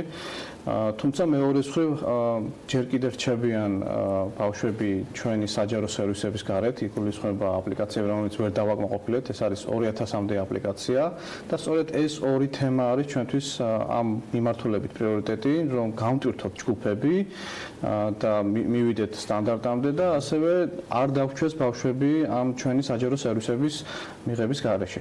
შესაბამისად, ახალი მშენებლობები, ახალი ბაღების მშენებლობები არის სწორედ გამოსავალი და გადაწყვეტა აი ამ პრობლემის და ზრდადი გვაქვს ეს დინამიკა ყოველწლიურად, როგორც მოგახსენეთ, ჩვენ ახალ ბაღებს ვაშენებთ, ასევე რეაბილიტაციას ვახდენთ ავარიული ბაღების და ეს გვაძლევს საშუალებას, რომ ეს პრობლემები მოვაგვაროთ. ანუ ეს ერთწლიანი არ არის, ანუ წელს არ დასრულდება, თქოთ ეს პროცესი.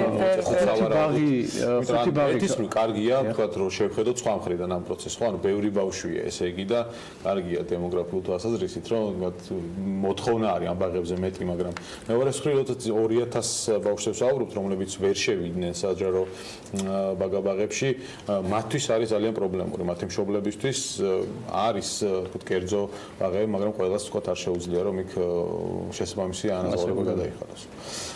რა გეგმებია, ასე ვთქვათ, რეაბილიტაციის მიმართულებით? გეგმავ თუ არა გარდა დემონტაჟისა, არსებული ბაღების რეაბილიტაციას, რომელიც ექვემდებარება ამას 2019-ში? ჩვენ შარშან დავიწყეთ პროექტი სამხარაულის ექსპერტიზის ბიუროსთან ერთად, რომელიც გულისხმობს შენობების კონსტრუქციული მდგრადობის შემოწმებას. და აი ამ პროექტის ფარგლებში გამოვლინდა ეგეთი ბაღები, თუმცა არის ეგრეთ წოდებული სადემონტაჟო ბაღები და არის ბაღები, რომლებიც ექვემდებარებიან გამაგრებას და რეაბილიტაციას. ასეთ ბაღებსაც ჩვენ წელს ასე ვთქვათ დავეხმარებით, ეგეთი 8 ბაღი გვაქვს უკვე ბიუჯეტში ჩასმული, გარდა ამ ახალი ბაღებისა და თავისთავად მოხდება მათი გამაგრება და რეაბილიტაცია. ყოველივე ეს გვაძლევს საშუალებას, რომ ეს პრობლემები გადავჭრათ. და ვფიქრობ, რომ მომავალ წელს აპლიკაციები უკვე აღარ გვექნება ისეთი, რომლის დაკმაყოფილებაც არ მოხერხდება, თუმცა სტანდარტის მიღწევა უკვე მრავალწლიანი თემა არის. ჩვენ ვარაუდობთ, რომ სადღაც უკვე 2023 წელს შესაძლებელი იქნება ამ ტემპებით მივაღწიოთ იმას, რომ ჩვენი ჯგუფები ამ რაოდენობის მიხედვით გამტვირთოთ. ანუ 25 და 35-იანი, ხო? ანუ გვაქვს action plan-ი, რომლის მიხედვითაც სამოქმედო გეგმა, რომლის მიხედვითაც ჩვენ ყოველწლიურად ახალ ბაღებს ვაშენებთ, რეაბილიტაციას ვახდენთ და მიღწევადი არის თავის. კიდევ ბევრი კითხვა შეიძლება დაისვას მათ შორის ინფრასტრუქტურის ნაწილზე, მაგრამ ძალიან მოკლედ მინდა მიპასუხოთ, ვიდრე სხვა თემებზე გადავალთ. ეს ნიშნავს, რომ ახალი ბაღების დამატებასთან ერთად ბიუჯეტი უნდა გაიზარდოს მათ შორის პედაგოგებისათვის, აღმსვენებლებისათვის, რომლებიც ამ ბაღებში არიან დასაქმებული, იგივე მენეჯმენტისათვის და სხვა მიმართულებებით. რა მასშტაბის, თქვათ, ხარჯზე შეიძლება გავიდეს სააგენტო ამ ნაწილში, თუ ერთგვარად ის თანხა, რომელიც რეაბილიტაციას ხმარდება, შემდეგ ჩანაცვლდება უკვე სახელმწიფო ბიუჯეტებით. საოპერაციო ხარჯებზე არის საუბარი ამ შემთხვევაში, თავისთავად, როდესაც ახალ ბაღებს ვაშენებთ, საოპერაციო ხარჯებიც იზრდება, მაგრამ მინდა გითხრათ, რომ რეალურად ჩვენ საჯარო სერვისებსაც შეეხება იმოდენა მოთხოვნა არის ბაზარზე, რომ ჩვენ ეს ოპერატიული ხარჯების გაზრდა მიზანშეწონილად მიგვაჩნია. თუმცა თავისთავად მთლიანად სისტემურად თუ მიუდგებით ამ საკითხს, საჭიროებს რეფორმას და ამაზეც მიდის რჩეულობა და განხილვა, თუ რა გზით უნდა წავიდეთ მომავალ წლებში. არსებობს დაშვება, რომ შესაძლოა მინიმალური გადასახადი არსებობდეს? მე ამაზე ვერ ვისაუბრებ, ეს ცენტრალური ხელისუფლების გადაწყვეტილება არის, ჩვენ მასზე ვართ დამოკიდებული, თუ ესეთი გადაწყვეტილება იქნება მიღებული, ჩვენ ავასრულებთ თავისთავად. აუცილებლად უნდა ვიკითხო, მიუხედავად იმისა, რომ დღეს შესაძლოა არ არის ესეთი აქტუალური ეს თემა, მაგრამ ძალიან ვრცელი განხილვის საგანი იყო საკვებით მომარაგების საკითხი საბავშვო ბაღებში. მაინტერესებს, რამდენ ხანში ერთხელ ხდება მონიტორინგის განხორციელება, რა თქვათ ინფორმაცია გაქვთ და რა გარანტიებით შეიძლება მშობლები იყვნენ წელს 2019 წელს, რომ მათი შვილებისათვის კვება იქნება ხარისხიან უზრუნველყოფილი იმის ფონზე, რომ გუშინ მაგალითად სააგენტოები წერდნენ არა თბილისის საბავშვო ბაღებზე, მაგრამ საქართველოს მასშტაბით რაიონულ ბაღების შემთხვევაში რაღაც ხორცის უხარისხობასთან დაკავშირებით. თბილისის შემთხვევაში რა ხდება? ჩვენი კომპეტენცია არის თბილისი თავისთავად და მე მხოლოდ თბილისზე შემიძლია ვისაუბრო ამჯერად. მინდა გითხრათ, რომ სურსათის უვნებლობის სააგენტო თითქმის ყველა ბაღს ამოწმებს და დამატებით სურსათის უვნებლობის სააგენტოსთან ერთად რამოდენიმე უწყება ამოწმებს კვების ხარისს, კვების პროდუქტების ხარისს. ესე გახლავთ მერის შიდა აუდიტი, თბილისის საკრებულო სარევიზიო კომისია და ჩვენ თავად სააგენტოს გვყავს მონიტორინგის გაყოფილება. ჩვენი ამ მონიტორინგის საფუძველზე თავისთავად მოწდება არა მარტო ეტიკეტირება და ეტიკეტირების შესაბამისობა, ანუ ტექნიკური მახასიათებლები კვების პროდუქტების გაფორმებულ ხელშეკრულებასთან, ამასთანავე ლაბორატორიულადაც ხშირად ვამოწმებთ ლაბორატორიულად და რეაგირებთ თავისთავად მყისიერად. ამ ეტაპზე მინდა ყველა მშობელი დავაიმედო, რომ ჩვენ გვაქვს ჯანსაღი კვება და ჯანსაღი პროდუქტები თითოეულ ბაღში. ამასთანავე მნიშვნელოვანია, რომ შარშან ჩვენ შემოვიღეთ ახალი რეგულაციის მიხედვით ახალი სტანდარტი და ეს იქნა ინიციირებული UNICEF-ის მიერ და 1560 კალორიიდან დღიურ ნორმას გულისხმობს, შემცირდა 1292 კალორიამდე კვების კალორაჟი, კვების პროდუქტების კალორაჟი და შემცირდა ასევე მარილის და შაქრის ოდენობა. მიუხედავად იმისა, რომ გარკვეული პრობლემები იყო და ჩივილები იყო მშობლების მხრიდან, ეს ბარიერი იქნა დაძლეული, ბავშვები თავისთავად მიეჩვიან ამას. თუმცა მინდა გითხრათ, რომ წელს ჩვენ კიდე გავამრავალფეროვნეთ მენიუ, 8 ახალი პროდუქტი დავამატეთ და უფრო მეტი მრავალფეროვნება შევძინეთ მენიუს. ასე რომ კვებას რაც შეეხება, კიდევ ერთხელ მინდა დავარწმუნოს ყველა, რომ ეს არის ჯანსაღი კვება, რასაც ჩვენ ვაწვდით ამ ეტაპზე ჩვენ აღსაზრდელებს და სრულიად უვნებელი საკვები პროდუქტები. ანუ კონტროლის მექანიზმები, რომელიც გაქვთ, არის საკმარისი ამ ეტაპზე, რომ იყოს ყველაფერი წესრიგში კვების მიმართულებით. კიდევ ერთი თემა მინდა სანამ დავასრულებთ, რომ ვიკითხო, ვერ ვახერხებთ, რომ ყველა მიმართულებით კიდევ უფრო სიღრმეში წავიდეთ, მაგრამ ეს ეხება აღზრდელების და პედაგოგების გადამზადების ნაწილს, შესაბამისი კადრების მომზადების თემას. აქვს თუ არა სააგენტოს რაიმე პროგრამა ან პროექტი, რომელთაც მათ შორის ახლად აშენებულ ბაღებში პედაგოგები იქნებიან მომზადებულები, ან არსებული თქვათ პედაგოგები იქნებიან გადამზადებულები რაიმე ფორმით და ამ ნაწილში ხარისხის კონტროლი აღზრდელობითი თქვათ სამუშაოების როგორ ხდება? ხარისხის კონტროლს რაც შეეხება პირველ რიგში მინდა მადლობა გადაუხადო მთელ სტაფს 10158 თანამშრომელი ყავს და ეს არის დაუფასებელი შრომა, რასაც ისინი ეწევიან ჩვენ ბაღებში და ასევე ხელფასით შეიძლება ითქვას, რომ ამ ეტაპზე არ არის ადეკვატური, თუმცა ჩვენ მუშაობთ იმაზე, რომ განიხილება ეს ყველაფერი, რომ ხელფასებიც გაიზარდოს.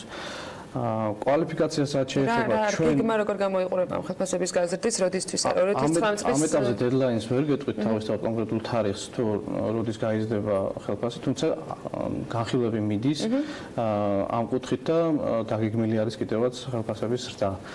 ხარისხს მინდა დაუბრუნდე და გითხრათ, რომ ჩვენ დავიწყეთ განათლების სამინისტროსთან ერთად დიდი რეფორმა.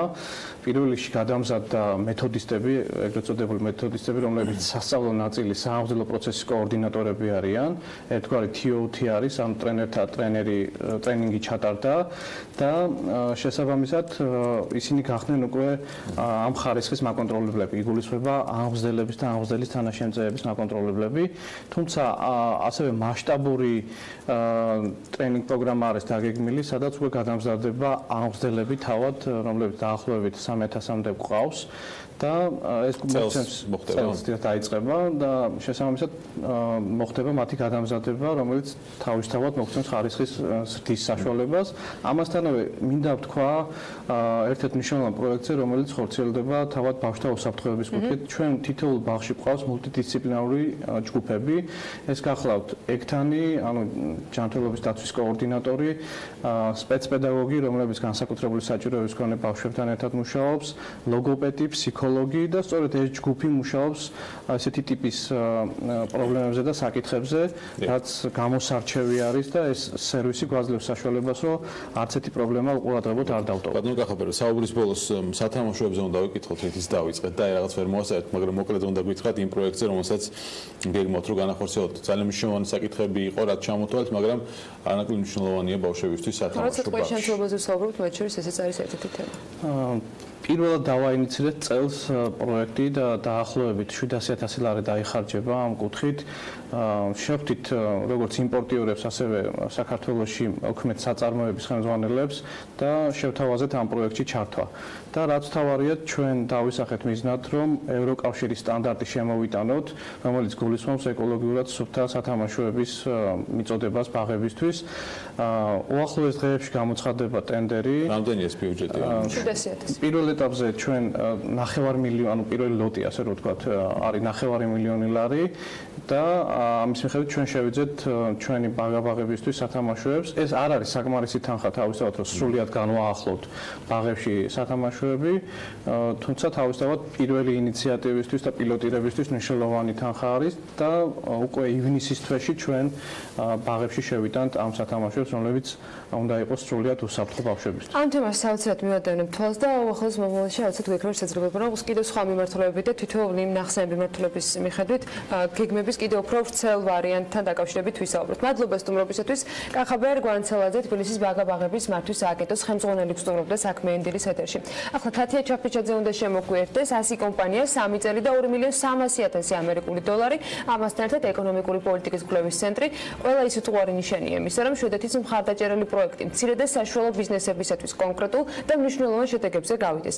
თანამშრომლობა, რომლის დასტურადაც დღეს თბილისის რუმში ხელშეკრულებას ხელი მოეწერება საინფორმაციო და საკომუნიკაციო ტექნოლოგიების, ბიზნეს კონსალტინგის და ინტერიერის დიზაინის, არქიტექტურის სფეროში დასაქმებულებს ძალიან საინტერესო შესაძლებლობას მისცემს.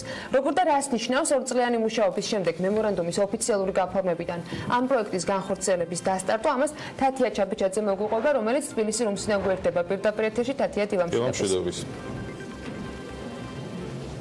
დილამშვიდობის ანა, დიახ, ქართული ბიზნესის ევროპასთან დაახლოების გზაზე წარმატებით დასრულებული თანამშრომლობის კიდევ ერთი ოფიციალური მემორანდუმის გაფორმება სასტუმრო რუმში სულ ცოტა ხანში დაიწყება, როგორც უკვე აღინიშნა, პროექტი შვედეთთან წარმატებით დასრულდა და პროექტის ფარგლებში 100-ზე მეტ კომპანიას საშუალება მიეცემა 3 წლის განმავლობაში გაიღმაოს საკუთარი ცოდნა საერთაშორისო ექსპერტების მეშვეობით, მიიღოს გრანტები და ასევე მონაწილეობა სხვადასხვა საერთაშორისო ტენდერებში. პროექტს ეკონომიკური პოლიტიკის კვლევის ცენტრი აწარმოებს საქართველოსთან ერთობლივად ახორციელებს და სწორედ ამიტომ ახლა ჩვენთან ერთად იმყოფება აწარმოებს საქართველოს გენერალური დირექტორის მოადგილე თორნიკე გიორგია სულაბერიძე და ასევე ირინა გურული, ეკონომიკური პოლიტიკის კვლევის ცენტრის დირექტორის მოადგილე. მადლობა რომ იღებთ გადაცემაში მონაწილეობას. ირინა, თქვენგან მინდა რომ დავიწყოთ უფრო ვრცლად რომ გითხრათ, რას ნიშნავს დღევანდელი მემორანდუმის გაფორმება ქართული ბიზნესისთვის, რისი შესაძლებლობა მიეცემათ და რომელი სექტორებიდან აირჩა ეს ასამდე კომპანია?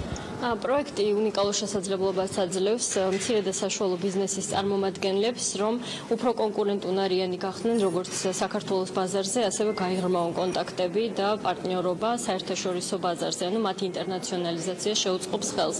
ამ 3 წლის განმავლობაში უშუალოდ ფოკუსი ძირითადად გაკეთდება მომსახურების სფეროში მომუშავე 100 კომპანიასთან, რომლებიც წარმოადგენენ 3 სექტორს, ეს არის საინფორმაციო და საკომუნიკაციო ტექნოლოგიები, ბიზნეს კონსულტაცია და არქიტექტურა და ინტერიერის დიზაინი. ამას გარდა კვლევის ფარგლებში, პროექტის ფარგლებში კვლევის შედეგად შეირჩება დამატებით 2 ახალი სექტორი, რომელთან მიმართებაშიც იგეგმება გარკვეული ტიპის შესაძლებლობების ზრდის, ტრეინინგის, სხვადასხვა მასტერკლასების, შვედეთში სასწავლო ტურების და მსგავსი ტიპის აქტივობები. კომპანიები შეირჩა როგორც ვიცი მთელი საქართველოს მასშტაბით. თუ დასრულდა ეს პროცესი, თუ კიდევ დამატებით უნდა აირჩეს კომპანია. კომპანიებისთან ურთიერთობას აწარმოებს საქართველოში. ეს 3 სექტორი შერჩეული იყო საერთაშორისო კვლევების შედეგად, როგორც ისეთი სექტორები, რომელთაც აქვთ კონკურენტუნარიანობა და ზრდის და განვითარების პოტენციალი, ინტერნაციონალიზაციის პოტენციალი. უშუალოდ ისეთი ტიპის სექტორებს ვეძებთ, რომელსაც შეუძლია რომ დამატებითი ღირებულება შექმნას ეკონომიკაში, გახდეს დასაქმების და ზრდის მასტიმულირებელი. ძალიან დიდი მადლობა. თორნიკასთან გადავალ მომდევნო კითხვით. 500-მდე ბენეფიციარს ეძლევა საშუალება, ასევე ცოდნა და გამოცდილება გაიღრმავონ ევროკავშირის ბაზრის მოთხოვნებთან დაკავშირებით. უფრო მეტი დეტალი რომ გითხრათ ამ თანამშრომლობის შესახებ, რის საშუალებას იძლევა მემორანდუმი, რომელიც ცოტა ხანში დაიწყება. ახ მოგესალმებით. პირველ რიგში მინდა დიდი მადლობა გადაუხადო ჩვენს გუნდს და ასევე IPR-ის გუნდს, რომელიც წლების განმავლობაში მუშაობდნენ ამ პროექტის შესამუშავებლად. ასევე მინდა მადლობა გადაუხადო შვედეთის მთავრობას, რომელიც ფინანსური მხარდაჭერითაც ხორციელდება ეს აღნიშნული პროექტი. როგორც თქვენ დაუბრუნდეთ თქვენ კითხვას, რა თქმა უნდა, ანუ ერთ-ერთი კომპონენტი არის ჩვენ ბენეფიციარებისთვის ცოდნის ამაღლება და სწორედ აქცენტი გაკეთდება DCFTA-ის კუთხით, მათი ცოდნის ამაღლების კუთხით. გარდა ამისა, ჩვენ როგორც უკვე ირინამ აღნიშნა, ხელს შეუწყობთ ჩვენ ბენეფიციარებს უკვე იმ 3 სექტორში, რომელზეც ირინამ ისაუბრა, რომ მიიღონ მონაწილეობა ასევე საერთაშორისო გამოფენებში, წარადგინონ თავისი მომსახურება და გაიტანონ ის სერვისები, რომელსაც ახორციელება საქართველოში უკვე საზღვარგარეთ.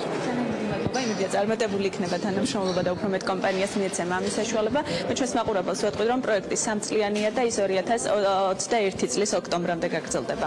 მადლობა თათიას და მის სტუმრებს საინტერესოებისთვის და რაც თავი მნიშვნელოვანი სიახლესათვის, რომელიც მცირე და საშუალო ბიზნესებისათვის განსაკუთრებით საინტერესო იქნება და ბევრ შესაძლებლობას მისცემს მათ მომდევნო რამდენიმე წლის განმავლობაში ყველა ამ შესაძლებლობის გამოყენებით და მათი ბიზნესების გაფართოებისათვის. ამით საქმიანი დილას დღეს ვასრულებთ. ბედნიერ უქმეებს გისურვებთ. აუცილებლად დაელოდოთ ანალიტიკას ეთერებს ელენე კვანჯილაშვილთან ერთად. ორ შაბათამდე დროებით.